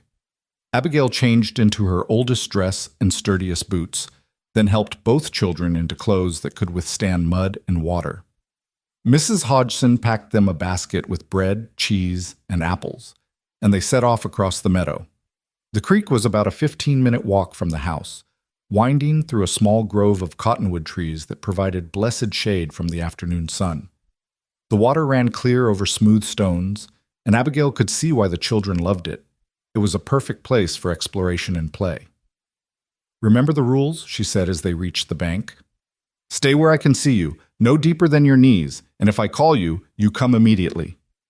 "Yes, Miss Warren," they chorused, already pulling off their boots. Abigail settled herself on a sun-warmed rock near the water's edge, close enough to supervise but far enough to let them play freely. She had brought a book, one of Quinn's, a volume of Emerson essays, but found herself watching the children instead of reading. They were so different from when she had first met them. Then they had been quiet and subdued, their grief a palpable weight. Now, splashing in the creek and laughing as they chased minnows, they looked like children should look, happy, carefree, full of life. Miss Warren, look!" James was holding something cupped in his hands. "I found the biggest frog." Abigail set down her book and waded into the creek, her skirts held high. Sure enough, James had captured an enormous bullfrog that was regarding them all with philosophical indifference. "That's a very impressive frog," Abigail said seriously. "What are you going to name him?" "George," James decided, "after George Washington, because he's big and important, and an excellent choice. Now, shall we build George a temporary home?"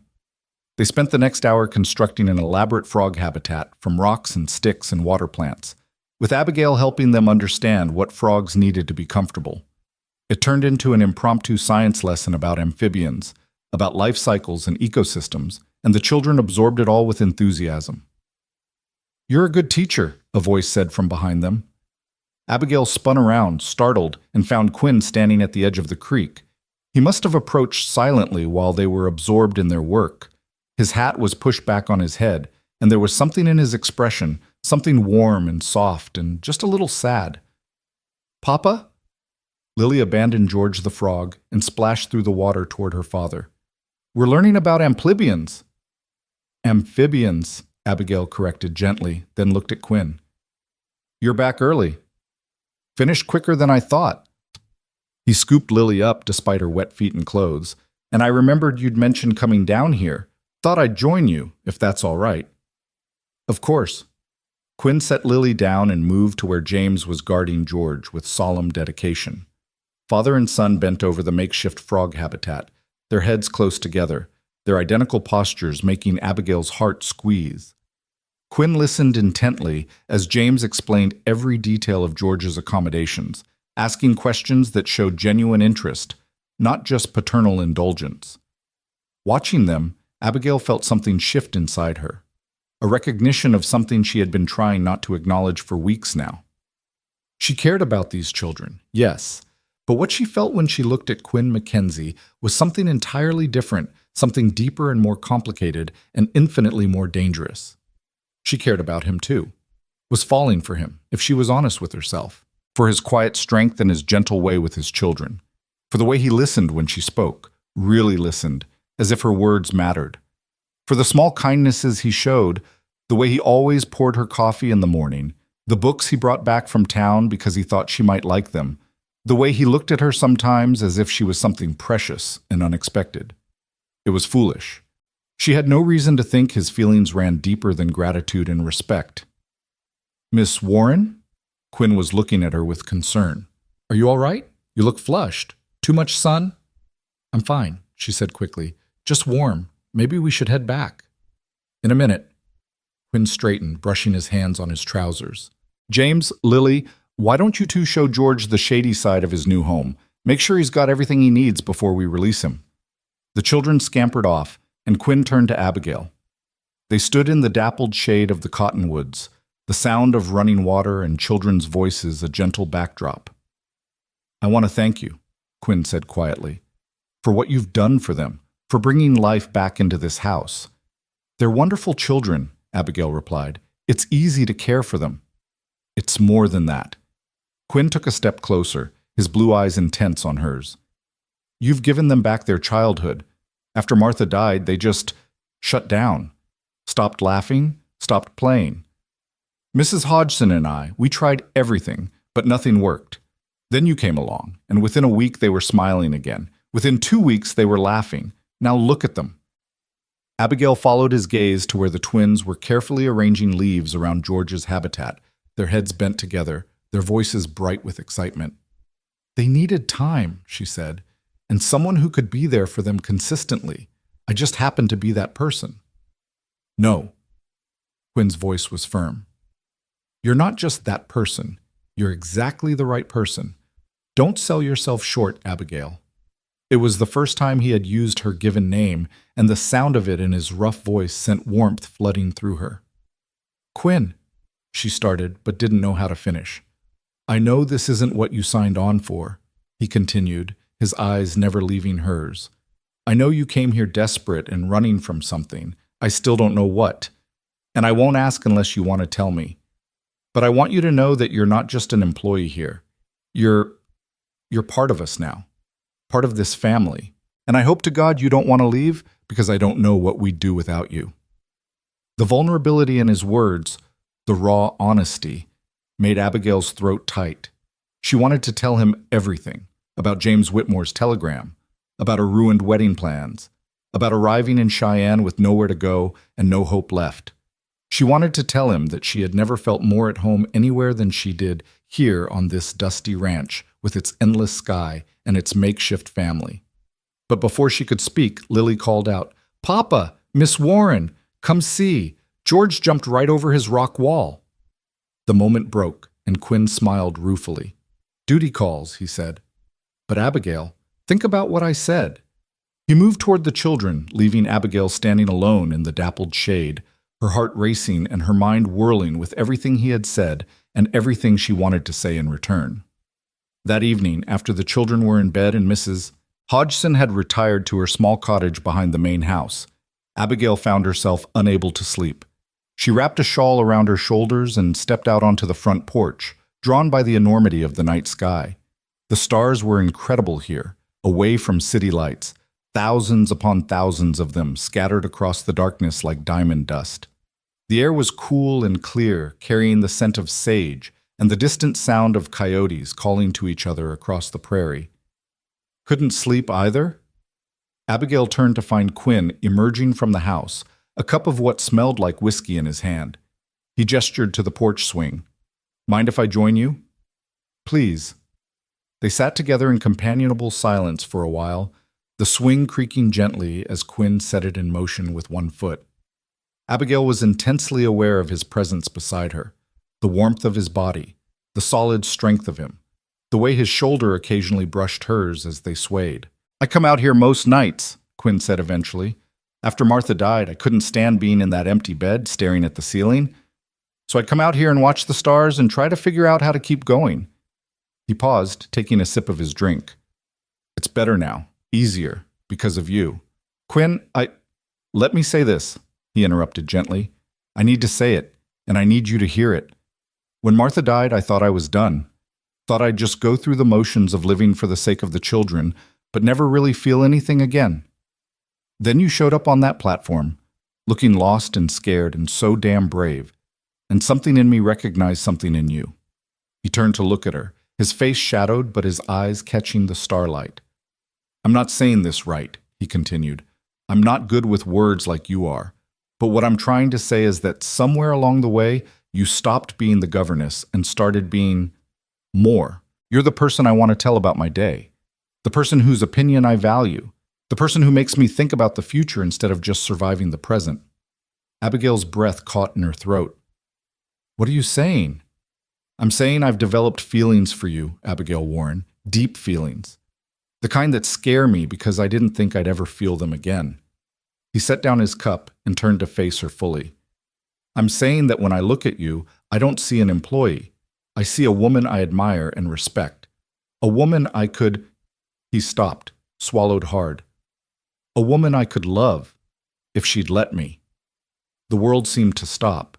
Abigail could hear her own heartbeat, could feel the cool night air on her face, could see the vulnerability in Quinn's eyes as he waited for her response. "I came here broken," she said quietly. "I was supposed to marry someone, a man I barely knew, arranged by our families. I traveled all the way from Boston, and when I arrived, there was a telegram waiting. He'd found someone else, didn't want me anymore. I was stranded with nowhere to go and no future. I felt worthless, discarded." Quinn's jaw tightened, but he said nothing, just listened. "Then you appeared with your children," Abigail continued, "and you offered me a chance. Not pity, a chance. To be useful, to have purpose, to matter to someone. And these past weeks working with James and Lily, being part of your household. Quinn, I've been happier here than I ever was in Boston, than I ever was in my entire life." "But," Quinn prompted gently when she paused. "But I'm terrified," Abigail admitted. "I'm terrified of these feelings I have for you, of how much I care about you and the children, of how much it would destroy me if I lost this, lost all of you. You won't lose us." Quinn reached for her hand, his calloused palm warm against hers. "Abigail, life out here is hard and uncertain. I can't promise you it'll be easy, but I can promise you that if you choose to stay, not as an employee but as something more, I will spend every day trying to be worthy of that choice." Abigail looked down at their joined hands, at the way his rough fingers intertwined with her smoother ones. Everything in her life had led to this moment. All the disappointments and rejections, all the fear and uncertainty. It had all brought her here, to this porch, to this man, to this choice. "I'm falling in love with you," she whispered. "With you and your children, with this life. I think I started falling that first day on the platform."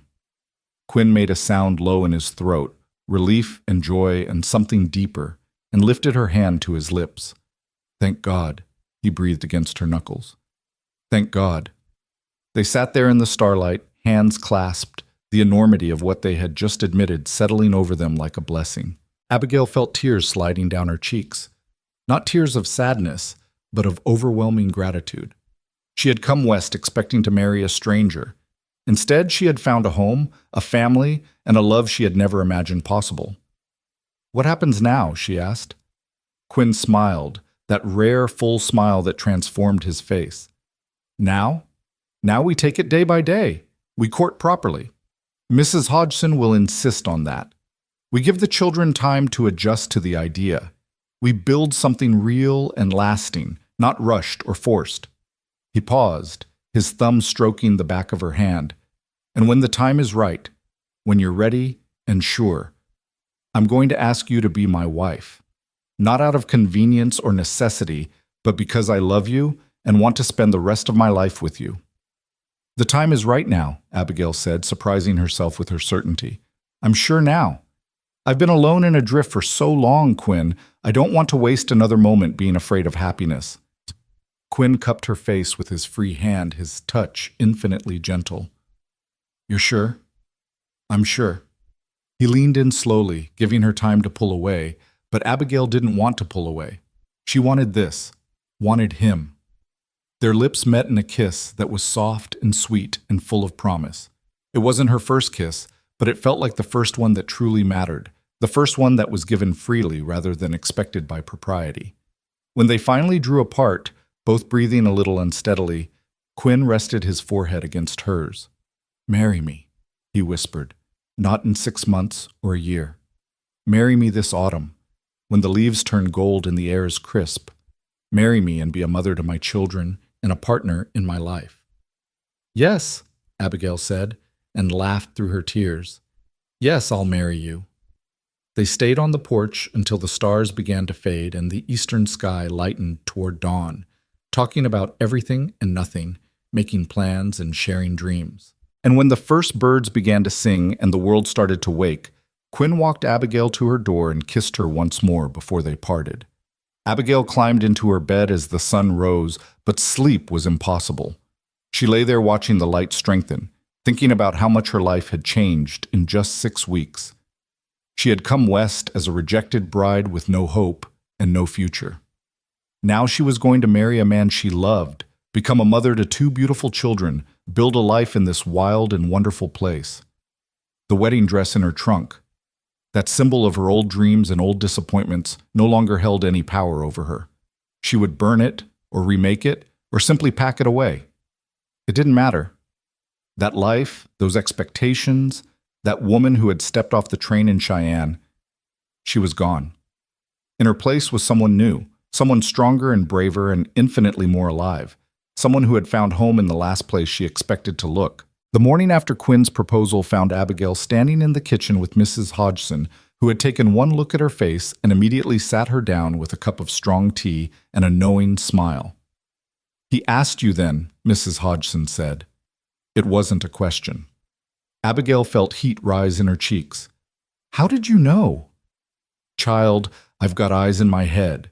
I've watched that man look at you like you hung the moon for weeks now. And you're not much better stealing glances at him when you think no one's watching." The older woman's expression softened. "I'm happy for you both, truly. Martha would have been too. She'd want him to find love again, to give those babies a mother who adores them." The mention of Martha sent a small tremor of anxiety through Abigail's chest.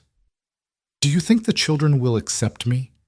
Not just as their teacher, but as their father's wife? As someone who might try to fill their mother's place?"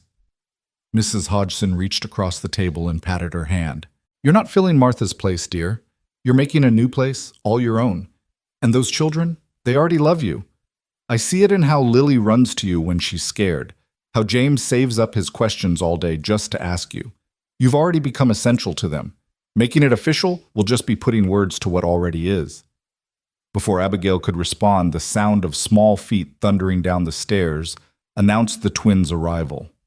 They burst into the kitchen, still in their nightclothes, hair askew, faces bright with the particular energy of children who had slept well and were ready to greet the day.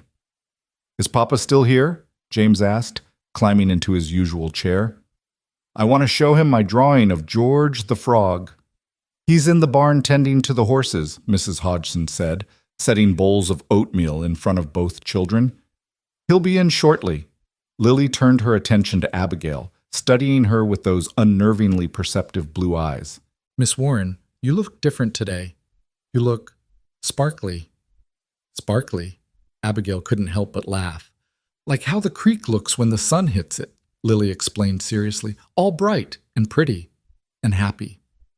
Mrs. Hodgson made a noise that might have been a suppressed chuckle, and Abigail felt her cheeks burn even hotter. But before she could formulate a response, the kitchen door opened and Quinn stepped inside, bringing with him the scent of hay and horses and the cool morning air. His eyes found Abigail's immediately, and the warmth in them made her heart skip. Whatever he saw in her face made his mouth curve into a small, private smile that was just for her. "Morning, all," he said, hanging his hat by the door. "Something smells good." "Oatmeal with honey and cinnamon," Mrs. Hodgson announced. "Sit down before it gets cold."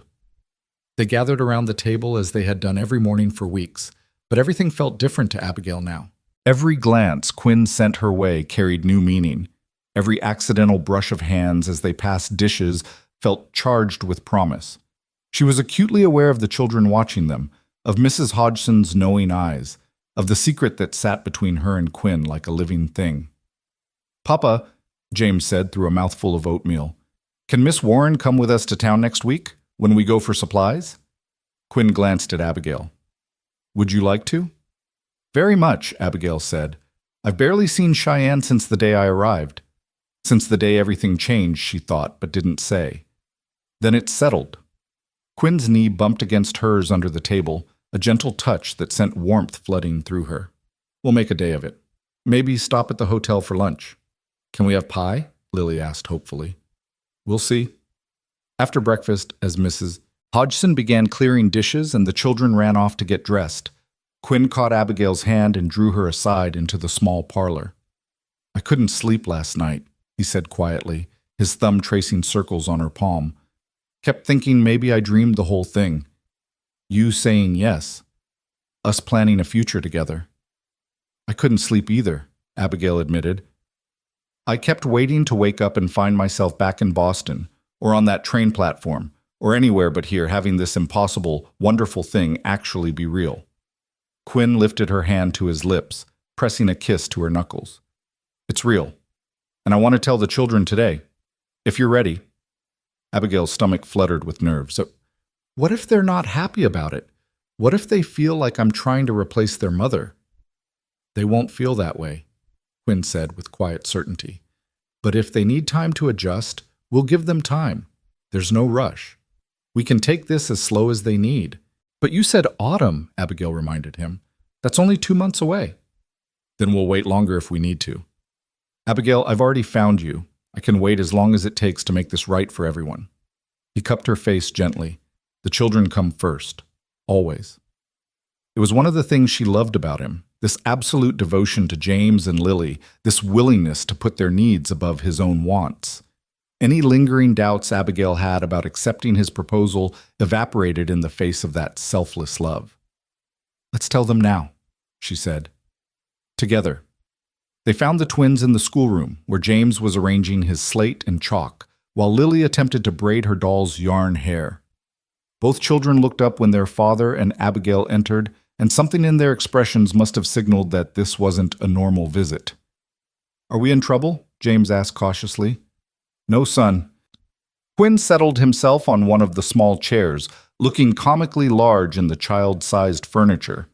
Abigail took the other chair, and both children drifted closer, curiosity replacing concern. "Miss Warren and I want to talk to you about something important," Quinn began. "Something that's going to change things for our family." Lily's eyes went wide. "Is Miss Warren leaving?" The panic in her voice made Abigail's heart clench. She reached out and took the little girl's hand. "No, sweetheart, I'm not leaving. Just the opposite, actually. Your father and I—" Abigail glanced at Quinn, who nodded encouragingly. "We've become very close these past weeks, and we've discovered that we care about each other quite a lot. In fact, we've fallen in love." James and Lily looked at each other, some silent communication passing between them, as it often did with twins. Then James turned back to them. "Like in the stories?" he asked. "Like when the prince loves the princess?" "Yes," Quinn said, a smile tugging at his mouth. "Like in the stories.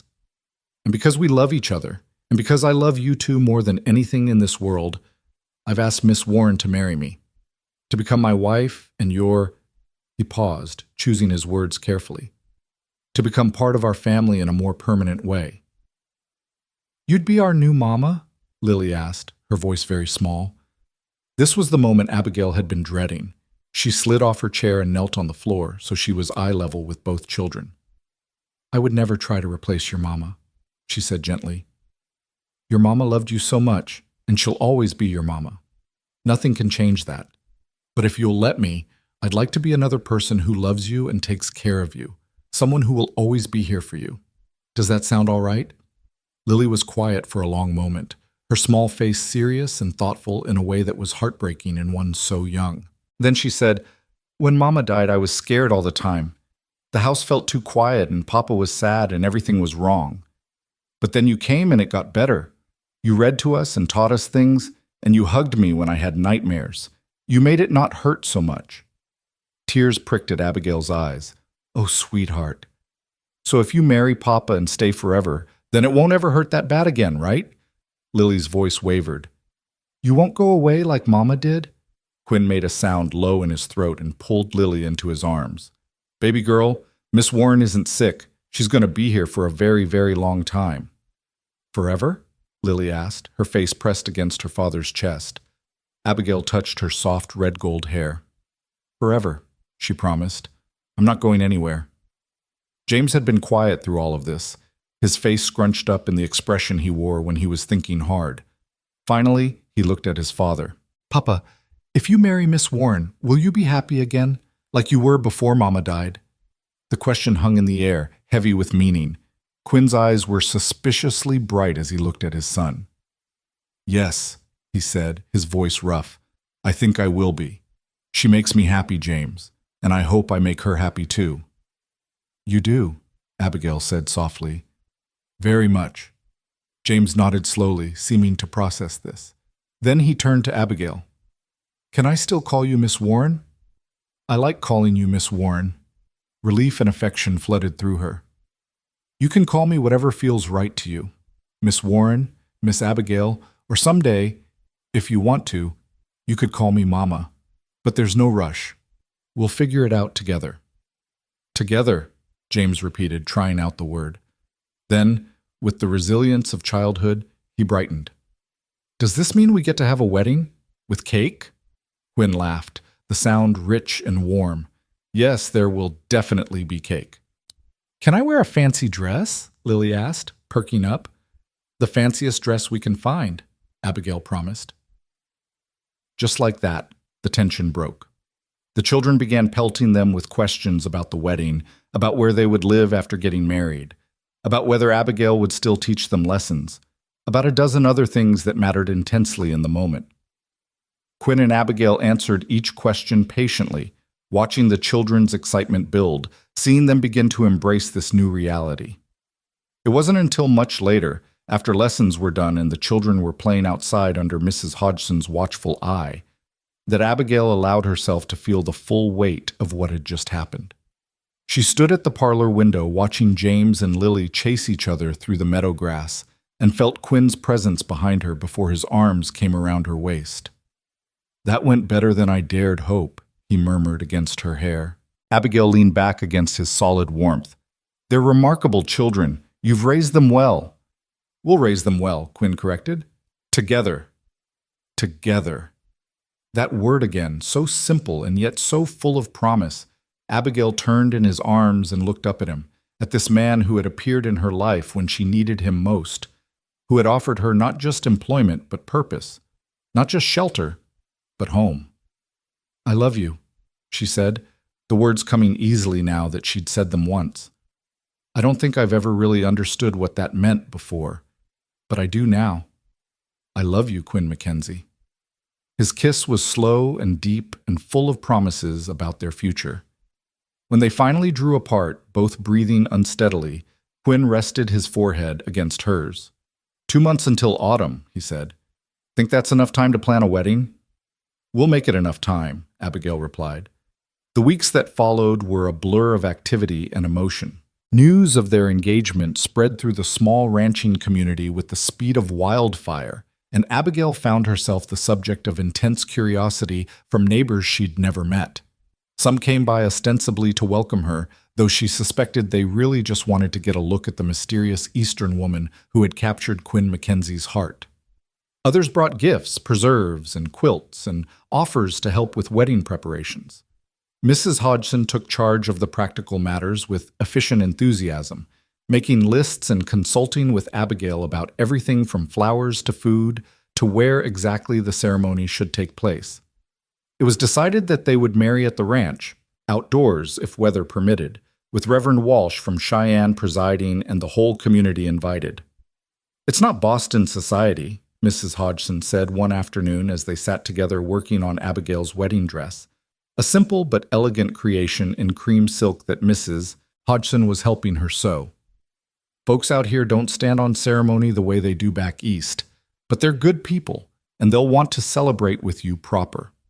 "I don't want Boston society," Abigail said, her needle moving through the delicate fabric. "I want exactly this: real people, genuine warmth, a celebration that means something." The dress was nothing like the elaborate creation that still lay in her trunk, the one she'd brought from Boston for a marriage that never happened. That dress, with its layers of silk and lace and pearl buttons, represented everything she'd left behind: the false dreams, the arranged future, the life lived for others' expectations. This new dress was simpler, more practical, more her. One evening, about 3 weeks after their engagement, Abigail finally opened that trunk and pulled out the old wedding dress. It seemed to belong to another person, another life. The fabric was still perfect, the lace still beautiful, but it held no power over her anymore. She carried it downstairs to where Quinn was in his study, working on the ranch's account books. He looked up when she entered, and his expression grew serious when he saw what she was holding. "Is that the dress I was supposed to wear when I married James Whitmore?" Abigail confirmed. She held it up, studying it in the lamplight. "I've been trying to decide what to do with it. Mrs. Hodgson suggested we could use the fabric for something else, or I could save it for Lily when she's grown. But I think—" She paused, gathering her courage. "I think I'd like to burn it." Quinn set down his pen and came around the desk.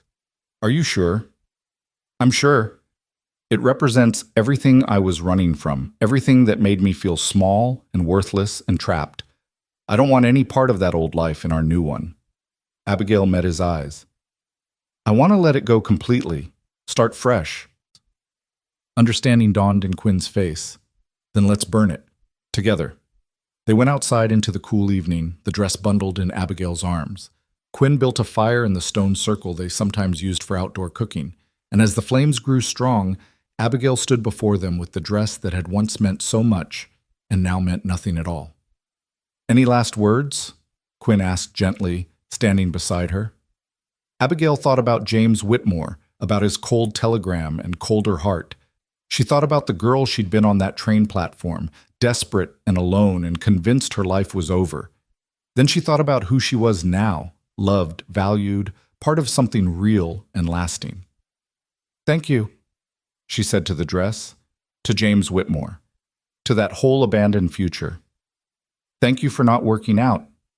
Thank you for bringing me here, to this place, to this man, to this life. I wouldn't change any of it now." She tossed the dress into the flames. The silk caught immediately, the fire consuming the expensive fabric with hungry enthusiasm. The lace blackened and curled. The pearl buttons popped in the heat. Within minutes, there was nothing left but ash and memory, and even the memory was fading, losing its sting. Quinn's arm came around her waist, solid and warm and real. "Feel better?" "Yes," Abigail said, and meant it.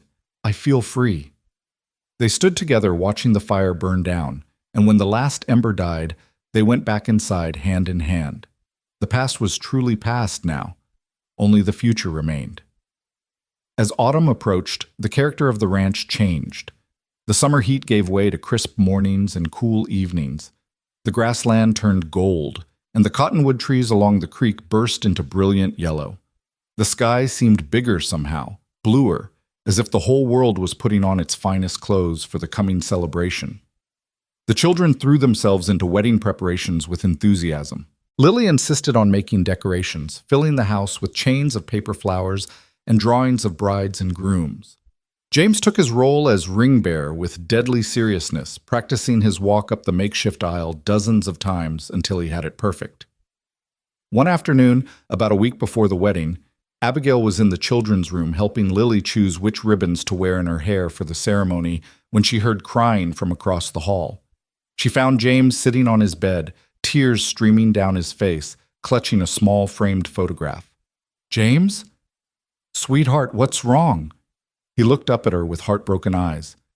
I can't remember her voice, he sobbed. Lily said she couldn't remember Mama's singing, and I said I could remember everything, but I can't. I can't remember what she sounded like when she read to us at night. I can't remember what she said when she tucked us in. It's all going away, and I can't stop it. Abigail's heart broke. She sat down beside him and pulled him into her arms. This little boy who was trying so hard to be brave, to be strong, to hold on to a mother who was slipping away no matter how tight he held on. Oh, James, I'm so sorry. That must be so scary. What if I forget everything? His voice was muffled against her shoulder. What if I forget her completely? Will that mean I didn't love her enough? No, no, sweetheart, that's not how it works.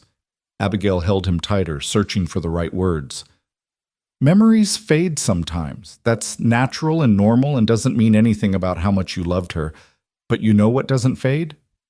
James pulled back to look at her, his face streaked with tears. What? The shape she left in your heart. The way she taught you to be kind and brave. The fact that when you help your sister without being asked, or when you work hard at your lessons, or when you show compassion to animals, that's all her. She's still here, James. Not in memories you can touch or sounds you can hear, but in who you are, and who you're becoming.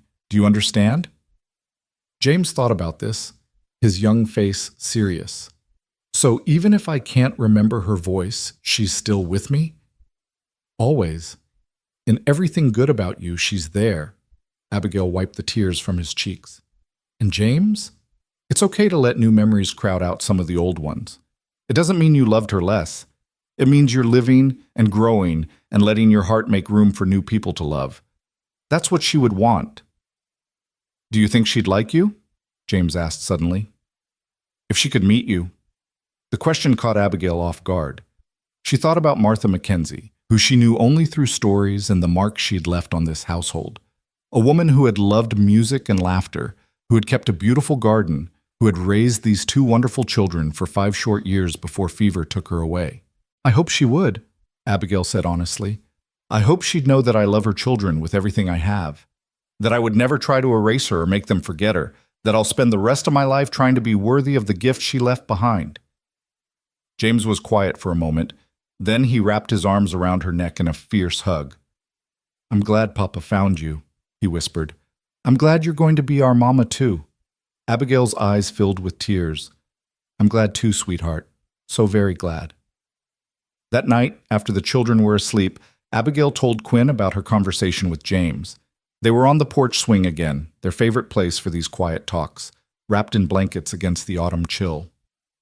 He's worried about forgetting her, Abigail said, about what it means if the memories fade. Quinn was silent for a long time, his arm around Abigail's shoulders, his eyes on the distant stars. I worry about that too, he finally admitted. Not for myself. I'll carry Martha with me until I die. But for them. They were so young when she passed. I'm terrified they'll grow up with only the vaguest sense of who she was. Then we'll make sure they don't, Abigail said firmly. We'll tell them stories about her. We'll show them the things she made, the garden she loved, the songs she sang. We'll keep her memory alive not by trying to freeze time, but by celebrating the life she lived and the legacy she left. Quinn pulled her closer. How did I get so lucky? To lose one remarkable woman and then find another? I'm not Martha, Abigail said softly. I'll never be Martha. I'll just be me. I know, and that's exactly what I need, what we all need. Quinn pressed a kiss to her temple. God, I can't wait to marry you. 5 more days, Abigail reminded him. 5 days too long. The day before the wedding, the ranch was overtaken by helpful neighbors and organized chaos. Women arrived to help clean and cook and decorate. Men set up tables and benches for the outdoor ceremony. Children ran everywhere, getting underfoot and excited. Mrs. Hodgson directed it all like a general commanding troops, her face flushed with happiness and exertion. Abigail stood in the midst of it all, feeling slightly overwhelmed and deeply moved. These people, most of whom she'd met only in passing, had come to celebrate her marriage, to welcome her officially into their community. It was so different from the cold, formal affair her Boston wedding would have been. This was real. This was family. even if not by blood. Quite a circus, isn't it? A voice said beside her. Abigail turned to find a petite woman with kind eyes and graying brown hair standing there. She looked vaguely familiar, and after a moment Abigail placed her. She'd been at the ranch once before, bringing preserves and offering congratulations. Mrs. Walsh, Abigail said, extending her hand. Thank you so much for coming and for all your help. Call me Helen, please. We're going to be neighbors, after all. Helen's smile was warm. I wanted to talk to you for a moment, if you have time, about Martha. Abigail's stomach tightened nervously, but she nodded. They stepped away from the bustle, walking toward the garden that Martha had once tended and that Abigail had been slowly learning to maintain. I was Martha's closest friend, Helen said quietly. Knew her since we were girls. When she got sick, I was with her at the end. She paused, her eyes on the flowering plants that were preparing for their winter rest. She made me promise something, made me swear that if Quinn ever found someone new, I would tell that woman not to feel guilty, not to feel like she was betraying Martha or stealing her place. Abigail felt tears prick at her eyes. Martha loved Quinn more than life itself, Helen continued, but she knew him, knew he wasn't meant to be alone, knew those children needed a mother, and in her last hours, when the fever was burning through her and she could barely speak, she made me promise to tell any woman Quinn might love in the future that she had Martha's blessing, that Martha's only wish was for her family to be happy and loved and whole again. A tear slipped down Abigail's cheek. Thank you for telling me that. You've made them happy again, Helen said, turning to look at her directly. I can see it in Quinn's face, hear it in how those children laugh now. Martha would be so grateful to you for that. So don't carry guilt, Abigail. Carry joy. That's what she'd want. The two women embraced, and in that moment Abigail felt a connection across time to the woman she'd never met. The woman whose place she was taking but whose shoes she would never quite fill. And that was all right. She didn't need to be Martha. She just needed to be herself, loving this family with her whole heart. That evening, after all the helpers had gone and the ranch was quiet again, Quinn found Abigail in the garden. The sun was setting, painting the sky in shades of amber and rose, and the air smelled of earth and autumn and possibilities. Tomorrow, he said, taking her hands in his, tomorrow you become my wife. Tomorrow, Abigail agreed, her heart full almost to bursting. Are you nervous? Terrified, Quinn admitted with a crooked smile. Not about marrying you. I've never been more sure of anything. But about whether I can be the husband you deserve, whether I can make you as happy as you've made us. Abigail reached up and cupped his face, feeling the rasp of stubble under her palms, seeing the vulnerability in those remarkable blue eyes. Quinn Mackenzie, you have given me everything. A home when I had none, purpose when I was lost, a family when I was alone, love when I thought I'd never find it. You've already made me happier than I ever imagined possible. He kissed her then, deep and slow and full of promise, as the sun sank below the horizon and the first stars appeared in the darkening sky. Tomorrow would bring vows and celebration, community and commitment. But tonight, in this quiet moment, they already belonged to each other completely. When they finally drew apart, Quinn pulled something from his pocket. I have something for you, something I want you to wear tomorrow. It was a small velvet box, worn with age. Inside was a delicate gold ring with a small sapphire stone. It was my grandmother's, Quinn said. She gave it to my mother, who gave it to me before she died. I gave it to Martha when we married, and she wore it until... He swallowed hard. She wanted it to go to James's wife someday, but I hope, she'd understand why I want to give it to you instead. Quinn, I can't. Yes, you can. His voice was firm. You're not replacing Martha. You're starting something new while honoring what came before. This ring represents family, continuity, love that lasts beyond one lifetime. It's perfect for you. Abigail looked at the ring, catching the last light of day in its blue depths. It was beautiful and meaningful and exactly right. I'll be honored to wear it, she said softly. Quinn slipped it onto her finger, and it fit perfectly, as if it had been waiting for her all along. They stood together in the gathering darkness, hands joined, the ring catching starlight now instead of sunset, and Abigail knew with absolute certainty that she was exactly where she was meant to be. Dawn broke clear and golden on Abigail's wedding day, the kind of perfect autumn morning that seemed designed by Providence itself. She woke to find Lily already in her room, sitting at the foot of her bed with wide, excited eyes. "Is it time yet?" the little girl whispered, as if speaking too loudly might somehow delay the day's events. Abigail smiled and held out her arms. Lily scrambled up the bed and snuggled against her, warm and solid and real. "Almost time, sweetheart. Are you excited?" "So excited I can't hardly breathe," Lily confessed. "Mrs. Hodgson says I have to sit still while she does my hair, but I don't know if I can. There's too much bouncing inside me." "I know the feeling," Abigail admitted. She had barely slept, her mind too full of everything that was about to happen, her heart too full of joy to find rest. "Where's your brother?" "With Papa in the barn. Papa said he had man things to discuss with James before the wedding." Lily rolled her eyes with all the drama a 5-year-old could muster. "I think they're just hiding because they're nervous." "Your father is nervous?" "He burned the biscuits this morning. Papa never burns biscuits unless something big is happening." Lily sat up and looked at Abigail with sudden seriousness. "Miss Warren, I mean Mama Abigail." She tried out the name carefully, testing how it felt. "You're really going to stay forever, right? You promise?" Abigail's throat tightened. She took Lily's small hands in hers. "I promise. Forever and always. Nothing will take me away from you." "Not even if you get sick like Mama Martha did?" The fear in those words, the trauma that still lurked beneath the surface of these resilient children, made Abigail want to weep. But she kept her voice steady and sure. "I'm going to do everything I can to stay healthy and strong for a very, very long time. I want to see you grow up, Lily. I want to see you learn to read big books and ride horses, and maybe even have children of your own someday. I want to be here for all of it." Lily threw her arms around Abigail's neck. "I love you, Mama Abigail." It was the first time either child had called her any variation of mother, and the words hit Abigail with the force of a physical blow. She held Lily tight, tears streaming down her face, and whispered, "I love you too, my sweet girl, so very much." Mrs. Hodgson found them like that a few minutes later and made a tutting sound.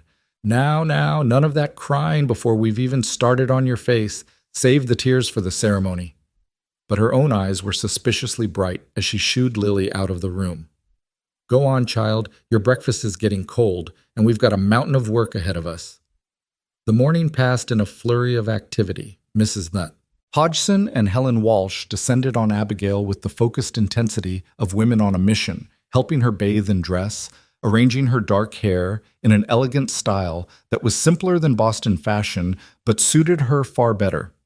The cream silk dress fit perfectly, its simple lines emphasizing her figure without the fussy ornamentation of her old wedding gown.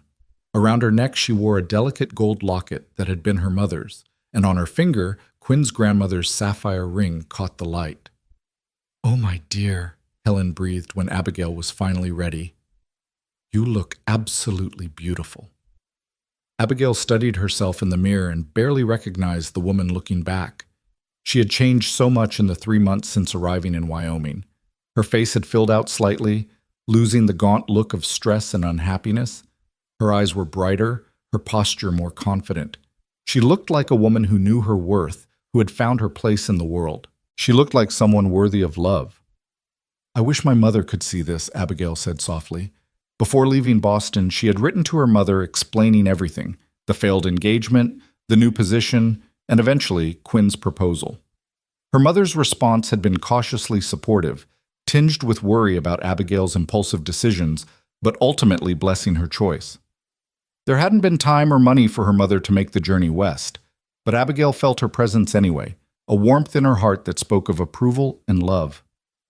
"She'd be so proud," Mrs. Hodgson said firmly, adjusting a final pin in Abigail's hair. "Now, I'm going to check on those children and make sure they haven't gotten themselves dirty. The ceremony starts in an hour, and heaven help us all if we're not ready." Left alone for a moment, Abigail moved to the window and looked out at the scene below. Neighbors had been arriving all morning, their wagons parked in neat rows near the barn. Long tables groaned under the weight of contributed dishes, roasted meats and fresh bread, pies and cakes, preserves and pickles. Someone had strung bunting between the trees, bright against the golden autumn leaves. Wooden benches were arranged in rows facing a simple arch that Quinn and some of the neighbors had built, wound through with the last of the season's wildflowers. It was nothing like the elaborate Boston wedding that had been planned for her marriage to James Whitmore. There would be no cathedral with soaring ceilings, no orchestra, no five-course dinner on china so fine you could see through it. There would be no society matrons judging every detail, no carefully calculated guest list designed to cement social connections. This was better. This was real. This was hers. A knock at the door pulled her from her thoughts. "Come in." The door opened to reveal Quinn, and the breath left Abigail's lungs. He wore a new suit, dark wool that emphasized his broad shoulders and tall frame, and his hair was neatly trimmed, his face freshly shaved. But it was the expression in his eyes as he looked at her that made her heart stutter. Raw wonder mixed with love so fierce it was almost painful to witness. "Quinn," she breathed, "you're not supposed to see me before the ceremony." "I know, but I needed to give you something, and I couldn't wait." He crossed the room to her, moving with that particular grace that always surprised her in such a large man. From his pocket, he drew a folded piece of paper, worn soft at the edges. "This is for you, but you have to promise not to read it until later, after everything is over and we're alone." Abigail took the paper, feeling the weight of whatever words it contained. "What is it?" "Everything I feel for you that I'm not good enough with words to say out loud. Everything I want our life to be. Everything I promise you." His hands came up to frame her face, his touch infinitely gentle. "Abigail Warren, you saved my life the day you saved my daughter. You gave me back the ability to feel something other than grief. You gave my children their laughter back. You gave us all hope. Quinn, let me finish." His thumbs stroked her cheekbones, his eyes never leaving hers. "I know I'm not what you imagined when you dreamed about marriage. I'm rough around the edges. I work with my hands. I don't know fancy words or city ways. But I swear to you, on everything I hold sacred, that I will spend every day of the rest of my life trying to make you happy, trying to be worthy of the gift of your love." "You already are," Abigail whispered, her hands coming up to cover his. "You already are, and you always have been.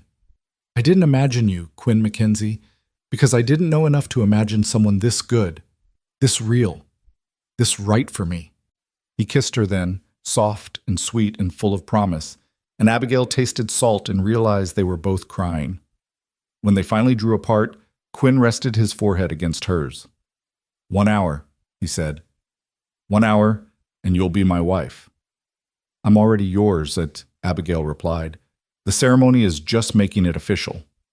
After Quinn left, reluctantly, looking back at her 3 times before he finally closed the door, Abigail carefully tucked his letter into her bodice, close to her heart. Whatever words he had written, she would treasure them. But the truth was, he had already shown her everything she needed to know through his actions, his devotion, his unwavering care for her and his children. Mrs. Hodgson returned with both twins in tow, and Abigail's breath caught at the sight of them. Lily wore a dress of soft blue cotton with white ribbons in her carefully curled hair, carrying a small basket of wildflowers. James was dressed in miniature version of his father's suit, his red gold hair slicked back, trying so hard to look grown up and serious despite the excitement dancing in his eyes. "Oh, my darlings," Abigail said, kneeling down despite Mrs. Hodgson's protests about wrinkling her dress. "You both look absolutely perfect." "Do you really think so?" Lily asked anxiously. "Mrs. Hodgson said I have to be very careful not to spill my flowers before we get to the ceremony part." "I know you'll do beautifully." Abigail looked at James. "And you, sir, are the most handsome ring bearer I've ever seen." James's chest puffed up with pride. "Papa gave me the rings and said I had the most important job of anyone because without the rings, you can't get married proper." "That's absolutely true," Abigail agreed solemnly. "Miss Warren," James's voice dropped to a whisper and his eyes grew serious. "I'm glad you're marrying Papa. I'm glad you're going to be our mama. I think Mama Martha would be glad too." Abigail pulled both children into her arms, holding them tight, breathing in the scent of their hair and the solid warmth of their small bodies. These children who had lost so much, who had been so brave, who had opened their hearts to her despite their fear of losing someone else they loved. They were hers now, as surely as if she had given birth to them. She would protect them, nurture them, love them for the rest of her life. "I promise you both," she said, her voice thick with emotion, "that I will be the best mother I know how to be. I won't always get it right, but I will always, always love you with my whole heart." "We know," Lily said simply, as if it was the most obvious thing in the world. The sound of music drifted through the window. Someone had brought a fiddle and was playing a sweet, simple melody. Mrs. Hodgson glanced outside and nodded with satisfaction. "Time," she announced. "Everyone's gathering.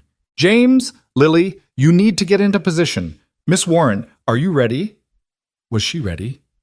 Ready to pledge her life to a man she had known for only 3 months?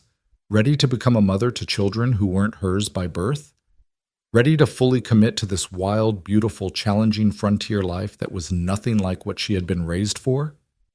Yes, she was ready. She had never been more ready for anything. "Let's go," Abigail said. They made their way downstairs and out the kitchen door, where Helen was waiting to walk with Abigail to the ceremony site. The children scampered ahead, Lily carefully guarding her basket of flowers, James walking with exaggerated dignity. As they rounded the corner of the house, Abigail got her first full view of the gathering. Every bench was filled with ranching families in their Sunday best. Faces turned toward the flowered arch with anticipation and warmth. Children squirmed in their seats while their parents tried to keep them still. Old men stood at the back, too proud to sit, their weathered faces split in grins. Young couples held hands and exchanged knowing looks, remembering their own wedding days. And at the front, standing beneath the arch with Reverend Walsh beside him, was Quinn. He had been watching for her, and the moment she appeared, his whole face transformed. The nervousness, the formal solemnity he had been trying to maintain, all of it fell away, leaving only joy so pure and profound that Abigail felt it echo in her own chest. His eyes never left her as she walked down the makeshift aisle, Helen steady and supportive at her side. The fiddle music swelled, sweet and haunting. Lily scattered flower petals with careful concentration.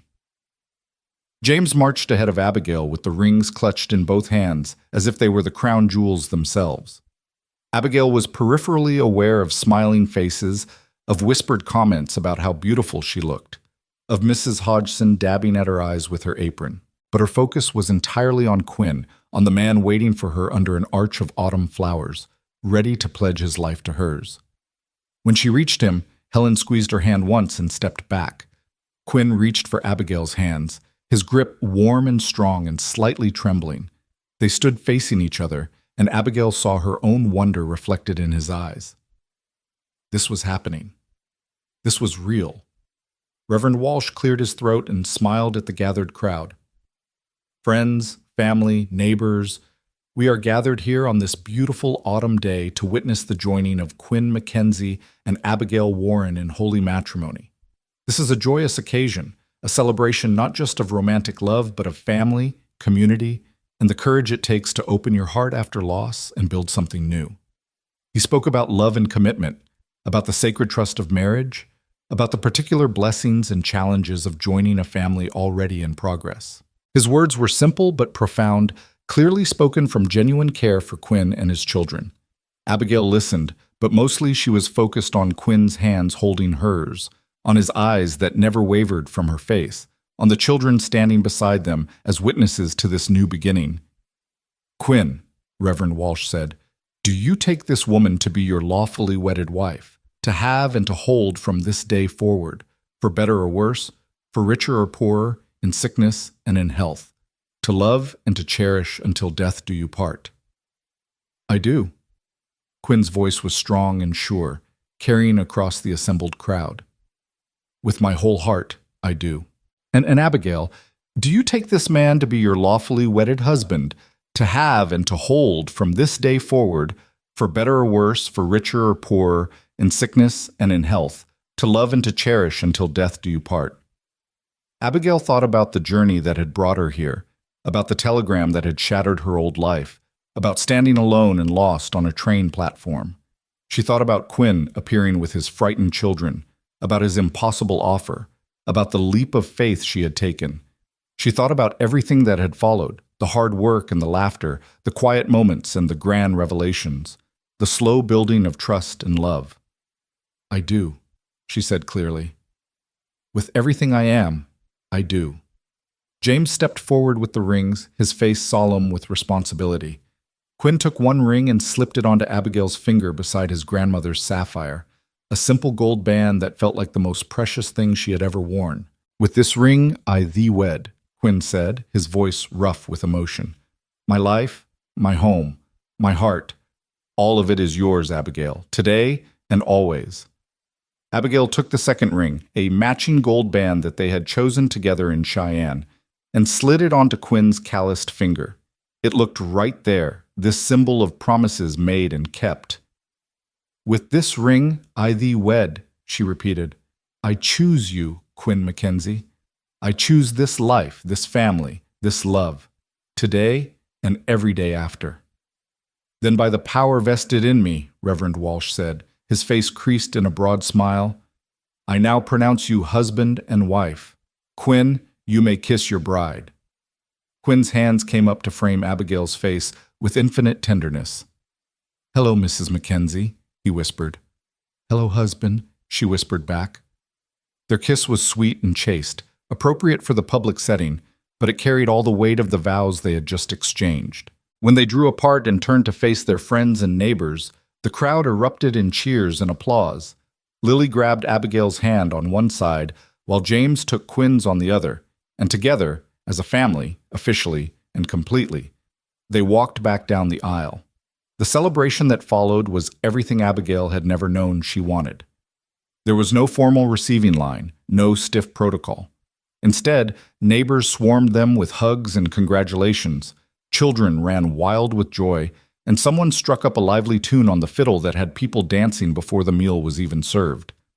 The tables laden with food became a feast that seemed to never end, with everyone pressing their favorite dishes on the newlyweds and insisting they must try just one more bite. Abigail found herself swept into conversation after conversation, welcomed with genuine warmth by women who shared stories about their own weddings, their own adjustments to frontier life, their own journeys west. These were women who understood hardship and resilience, who knew what it meant to build a life from nothing, who recognized in Abigail a kindred spirit even if she had come from such different circumstances. "You'll do just fine," one elderly woman told her, patting her hand with fingers bent by arthritis. "I can see it in your eyes. You've got the kind of strength that matters out here. Not just the ability to survive, but the courage to live fully. That man of yours chose well." Quinn was surrounded by men clapping him on the back, offering congratulations mixed with good-natured teasing about being caught in the snare of matrimony again. But through it all, his eyes kept finding Abigail across the crowd, checking on her, making sure she was happy. Every time their gazes met, he smiled, that full, unguarded smile that transformed his usually serious face. And Abigail felt her heart squeeze with love. As the afternoon stretched toward evening and the celebration showed no signs of slowing, Abigail found herself sitting with a group of children who had demanded a story. Lily and James were pressed against her sides, proprietary and proud, while a dozen other youngsters crowded around her feet. She told them the tale of a brave princess who saved herself rather than waiting for a prince. And when she finished, one little girl with braids looked up at her with shining eyes. "Is that a true story?" the child asked. Abigail thought about her own journey, about saving herself in a way, about finding strength she hadn't known she possessed. "Yes," she said. "In the ways that matter most, it's absolutely true." As dusk began to fall and lanterns were lit, someone called for the bride and groom to dance. A space was cleared, the fiddle player joined by someone with a guitar, and suddenly Abigail found herself in Quinn's arms as they swayed to a sweet, simple waltz. "How are you holding up, Mrs. Mackenzie?" Quinn murmured against her ear. "Wonderfully," Abigail replied honestly, "though I think I've eaten enough food to last a week, and my cheeks hurt from smiling so much." Quinn chuckled, the sound rumbling through his chest. "Best day of my life." "Well, second best. The day I met you is tied for first. Even though you met me because your daughter nearly fell onto train tracks? Especially because of that. Providence has a strange sense of humor, but I'm not complaining about the results. They danced in comfortable silence for a moment, and Abigail marveled at how natural this felt, how right. She had danced at balls in Boston, been partnered with eligible young men who knew all the proper steps. But none of those dances had felt like this, like coming home, like moving as one person, like the physical manifestation of the connection between their souls. I wish this day could last forever, she said softly. The day might end, Quinn replied, but forever is just beginning. After their dance, others joined in, couples young and old, children spinning until they were dizzy, even Mrs. Hodgson allowing one of the neighboring ranchers to sweep her around the makeshift dance floor. The music grew livelier, the laughter louder, the joy more effervescent. This was frontier celebration at its finest, unfussy, genuine, built on the simple pleasure of community and connection. As full dark fell and stars began to emerge in the vast Wyoming sky, the party gradually began to wind down. Families with young children started gathering their things, thanking the bride and groom with warm embraces and invitations to visit. The food was packed up, with generous portions sent home with the newlyweds, despite Abigail's protests that they already had plenty. Gradually, the crowd thinned until only a few close friends remained, helping Mrs. Hodgson clean up the last of the celebration. James and Lily had long since succumbed to exhaustion, asleep on a blanket near the house despite their earlier protests that they weren't tired at all.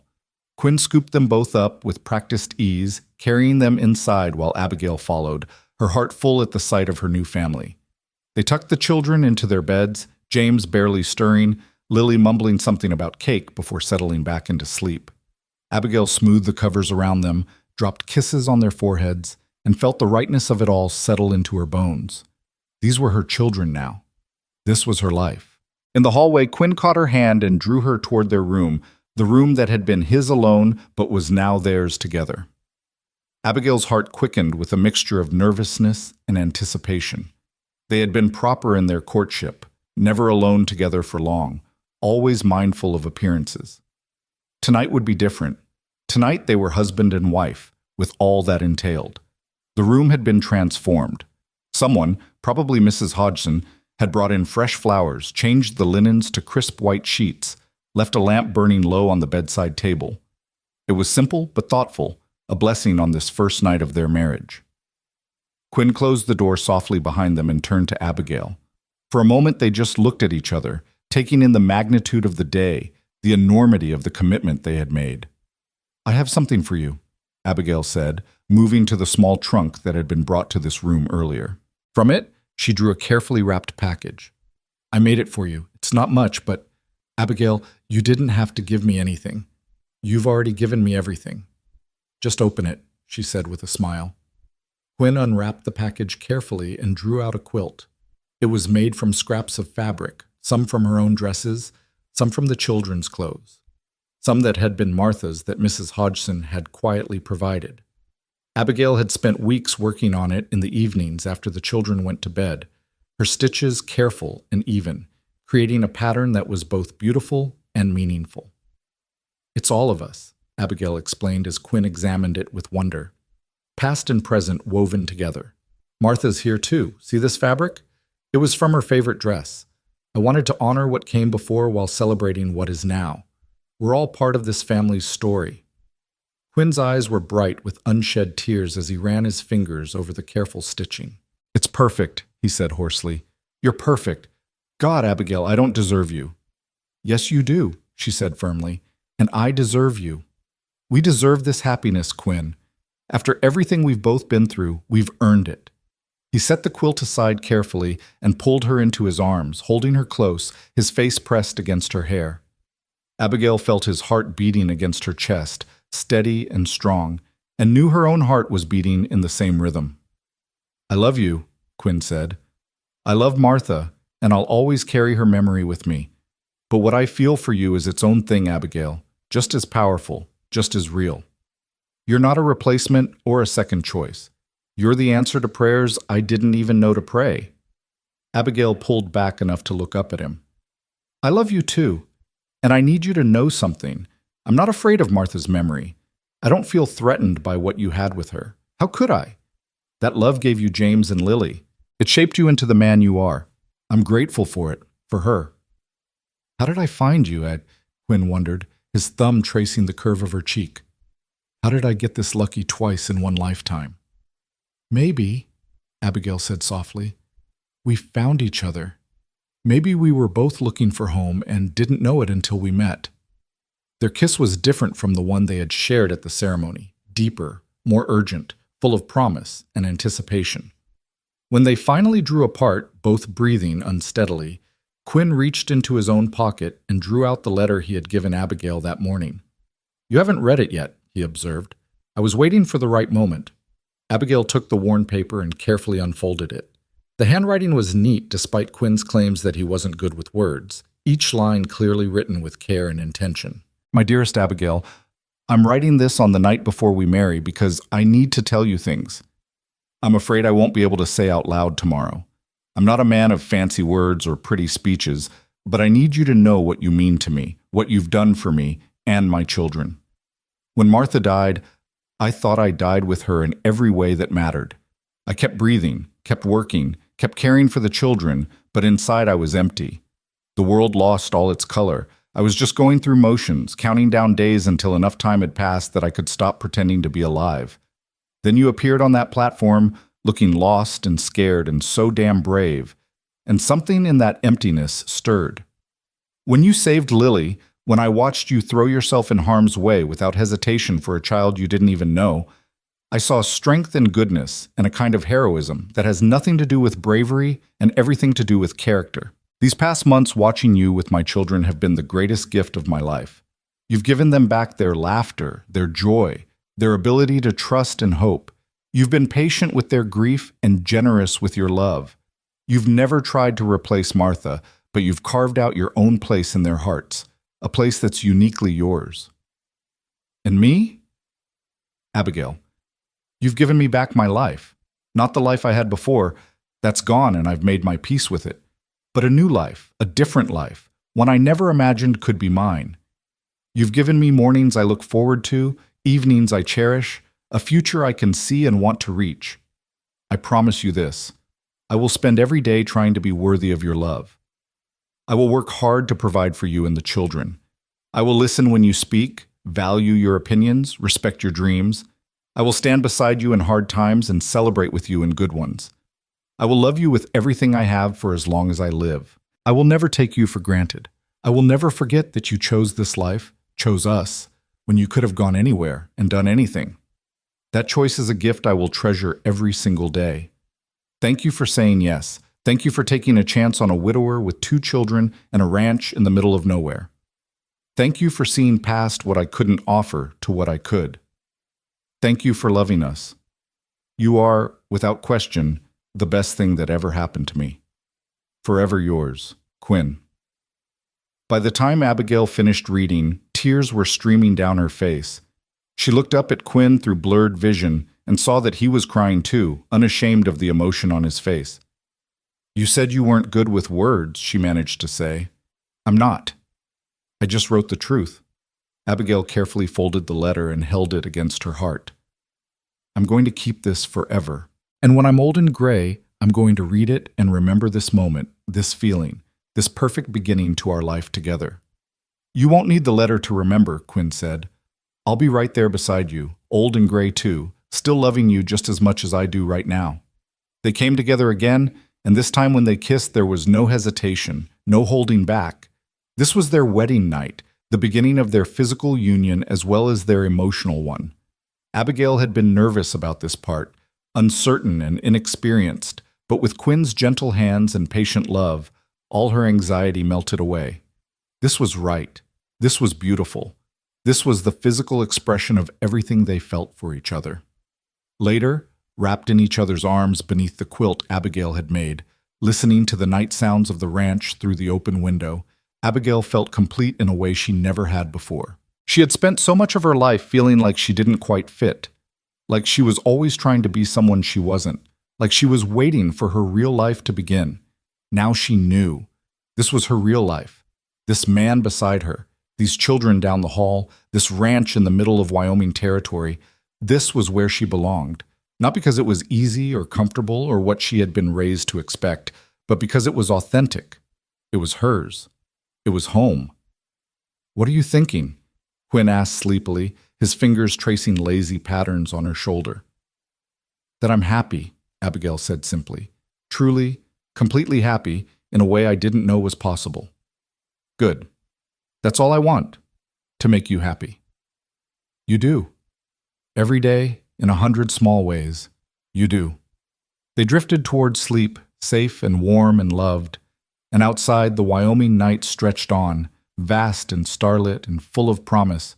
The days that followed the wedding settled into a new rhythm. Abigail was no longer the governess, but the wife, the mother, the heart of the household. It was a subtle shift in some ways, but profound in others. She made decisions about the household alongside Quinn, planned for the future with him, shared the weight of responsibility as well as the joys. The children adapted quickly, as children do. They had already loved Abigail. Now they simply added Mama or Mama Abigail to their vocabulary and carried on with the resilience of youth. There were still hard days, moments when grief would hit unexpectedly. A song that Martha used to sing, a dress that had been hers, the anniversary of her death. But they weathered these storms together, honoring the sadness while also celebrating the new life they were building. Winter came, harsh and unforgiving as winters were in Wyoming. The ranch work grew harder, the days shorter, the cold relentless. But inside the ranch house, there was warmth, fires burning in the hearth, laughter echoing through rooms, love that grew stronger with each passing day. Abigail learned to cook more elaborate meals, to mend work clothes worn thin by labor, to stretch resources through the lean months. She taught the children through long winter afternoons, their lessons sometimes interrupted by snowball fights or impromptu sledding expeditions. And at night, when the children were asleep and the ranch was quiet, Abigail and Quinn would sit together by the fire, talking about their days, making plans for spring, simply existing in each other's presence. These were the moments Abigail treasured most. The quiet intimacy of marriage, the comfort of being fully known and fully loved. Spring arrived with a rush of life and color. The prairie burst into bloom, wildflowers carpeting the grassland in purple and gold. The creek ran high with snowmelt, and the children spent hours playing in the water, their laughter carrying on the warm breeze. Quinn worked from dawn to dusk, preparing for the busy season ahead, and Abigail worked alongside him when she could, learning the rhythms of ranch life, becoming part of the land as much as it became part of her. One afternoon in early May, Abigail was in the garden, Martha's garden, which had become hers too, planting vegetables for the summer harvest. She had dirt under her fingernails and sweat on her brow, and she had never felt more content. This physical labor, this direct connection to the earth and the food it would provide, satisfied something deep in her soul that Boston drawing rooms never had. "Mama Abigail!" Lily came running from the house, her face flushed with excitement. "Papa says to come quick. There's something important." Abigail's heart jumped with concern. "Is someone hurt? Is everything all right?" "Everything's perfect. Just come." Mystified, Abigail wiped her hands on her apron and followed Lily into the house. She found Quinn in the kitchen with James, both of them grinning like conspirators. On the table sat a large package wrapped in brown paper. "What's all this?" Abigail asked. "It came today," Quinn said. "From Boston. I think it's from your mother." Abigail's hands trembled slightly as she untied the string and unwrapped the package. Inside was a carefully packed box containing letters, photographs, and several items wrapped in tissue paper. The first letter was from her mother, and Abigail's eyes filled with tears as she read the loving words, the pride in what Abigail had built for herself, the joy that she had found happiness. The package also contained the photograph album from Abigail's childhood, pictures of her father who had died years ago, small mementos of her Boston life. But the most precious item was wrapped separately, her grandmother's china tea set, carefully packed and miraculously intact after its long journey west. "Mama wrote that every home needs something beautiful," Abigail said, her voice thick with emotion. "Something that reminds us where we came from while celebrating where we are." Quinn came to stand behind her, his arms around her waist, his chin resting on her shoulder as they looked at the delicate china together. "We'll use it on special occasions," he said, "and we'll tell the children about their Eastern grandmother and their history that stretches beyond this ranch." "Past and present woven together," Abigail murmured, thinking of the quilt she had made. "Just like it should be."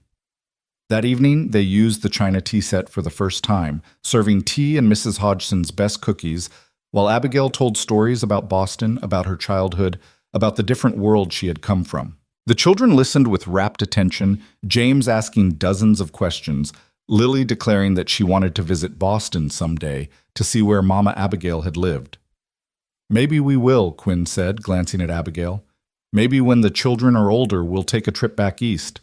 Let them see that world, understand that part of your story." "I'd like that," Abigail said, "but I'd also be glad to come home here, because this is home now, completely and truly." As summer ripened and the ranch thrived, Abigail found herself thinking often about the woman she had been when she first arrived in Wyoming. That desperate, rejected bride standing on a train platform seemed like a different person, someone from a story she had read rather than lived. She had been so lost then, so convinced her life was over, so unable to see beyond her immediate pain to any possibility of future joy. If she could go back and speak to that woman, what would she say? That the rejection that had felt so devastating was actually the greatest gift. That being stranded with nowhere to go would lead her to exactly where she needed to be. That the impossible choice she made to trust a stranger would result in a love deeper and more real than anything she had imagined. But perhaps that earlier version of herself wouldn't have believed it. Perhaps she needed to live through it, to experience every moment of uncertainty and fear and gradual hope, to become the woman she was now. One evening in late summer, as the sun set in shades of amber and rose, Abigail stood on the porch watching Quinn and the children play in the meadow. James was teaching Lily how to skip stones in the creek, and Quinn was laughing at something one of them had said, his face free from the haunted sadness that had marked it when she first met him. They were a family, not perfect, not without scars, but whole and healing and happy. Mrs. Hodgson came to stand beside her, following her gaze. "You've done well, dear," the older woman said quietly. "Better than I dared hope when Quinn first brought you home. You've made this house a home again." "They did as much for me," Abigail replied. "Maybe more. I was as lost as they were, Mrs. Hodgson. We saved each other." "That's how the best loves work," Mrs. Hodgson said wisely. "Not one person rescuing another, but two people choosing to walk together through the hard parts and the good." As if sensing her gaze, Quinn looked up from the creek and caught Abigail's eye. Even from this distance, she could see the love in his expression, the contentment. He raised his hand in a wave, and she waved back, her heart so full it almost hurt. "Mama Abigail," Lily called, "come play with us." And Abigail went, leaving the porch and crossing the meadow to her family, the Wyoming sky endless and blue above her, the prairie grass golden in the fading light. She went with joy and gratitude, with love that had been earned through patience and trust and the courage to believe in second chances. She went home. Not to the house, though that was part of it, but home to the people who had become her world, home to the life she had built with her own hands and heart, home to the future that stretched ahead bright with promise. Behind her, if she had looked, she might have seen the ghost of the woman she used to be, that rejected bride in her ruined traveling dress, standing alone on a train platform with nowhere to go. But Abigail didn't look back. She had learned to keep her eyes forward, fixed on the love and life ahead rather than the pain left behind. And in that forward gaze, in that choice to embrace what was rather than mourn what wasn't, she found the greatest truth of all, that sometimes the worst thing that can happen to us leads directly to the best thing. That closed doors can open pathways to destinations we never imagined. That being unwanted by one person can lead to being cherished by many. She had come west as a rejected bride.